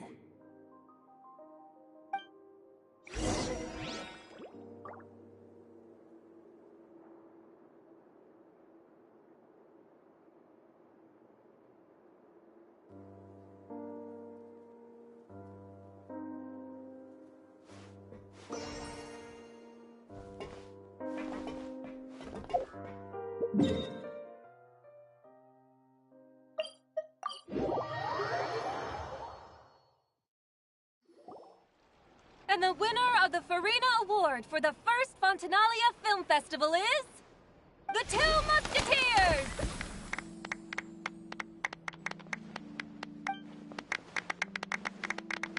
We won! We really won! Congratulations, Mr. Xavier. We won? There was no doubt. I can't believe it! I really can't thank all of you enough! See? My takes on Fontaine's entertainment industry have never been wrong. Now, please welcome to the stage the producer of the 2 Musketeers, Mr. Xavier!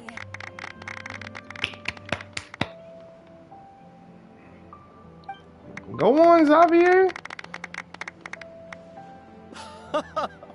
Thank you. Thank you all so much for your recognition and support. While I'm up here, I would love to give special thanks to... Time really flies, huh? It certainly feels that way. It feels like it was only yesterday when you were teaching me to hold a musket. Will you come back to Fontaine again? Of course. I'm very fond of this city.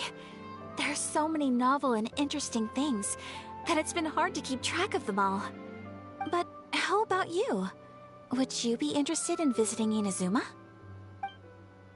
I can't say the thought has crossed my mind before, but I'd be willing to consider it now. I will be eagerly awaiting your visit. It would be wonderful if you could visit my home and enjoy a taste of our tea and desserts. Yeah, let's keep in touch. Did you accomplish all you came here for? Yes. And you should visit Inazuma again sometime. How has Ogura and her business been? To my knowledge, she's doing quite well. Tell her I said hi. I certainly will. I heard the thunderstorm has stopped. Yes, and the war has also been brought to an end. Peace and prosperity has returned to the islands. I quite like the sound of that. Perfect for hanging textiles out to dry. I'd like to offer my thanks again to the entire cast and crew. Without you, I would have never completed this film, much less had the opportunity to be standing on this stage. With the support of my entire crew, I would like to officially announce our film company, Musketeer Pictures. Woohoo! That has a really nice ring to it. Then in that case, let's please welcome all the members of Musketeer Pictures onto the stage for a commemorative photo. Oh, Paimon didn't know we'd also be taking pictures. Director Farina, I believe you are the most deserving person to raise this trophy. Huh? No. There's no need. It's so embarrassing. It's an honor the director deserves. Yes, I agree.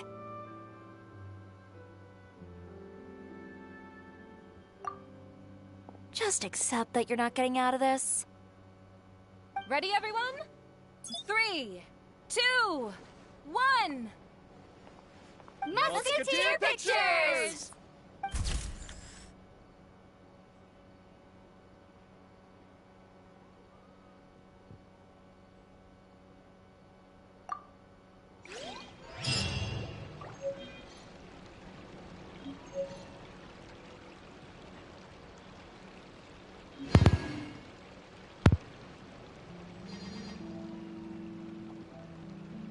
Okay. That was nice. Ended off by chatting with everyone. Miss Yoimiya, we haven't had the chance to talk, but please accept my thanks for everything you've done over the past few days. Oh, but I feel like I didn't do anything out of the ordinary. You definitely I'm very did. grateful for your assistance during that special performance in the warehouse. It was always going to be somewhat risky, to engage and draw away Morris all on your own. You're only a civilian and have never been trained to act in such a dangerous situation. Don't say it like that. As the director's assistant, it was my duty to help out the crew however I could. It was an honor to help you solve the case. I have to admit, though, my heart was thumping super hard the entire time I was laying on the ground. I was scared that everyone would notice. You did great. Oh, and before I forget, if you ever visit Inazuma, please come and pay a visit to Naganohara Fireworks. I'll make some fireworks for you. I even know what shape we'd make. I'm guessing a musket. Telling you now would ruin the surprise. If you really want to see it, just come and visit me.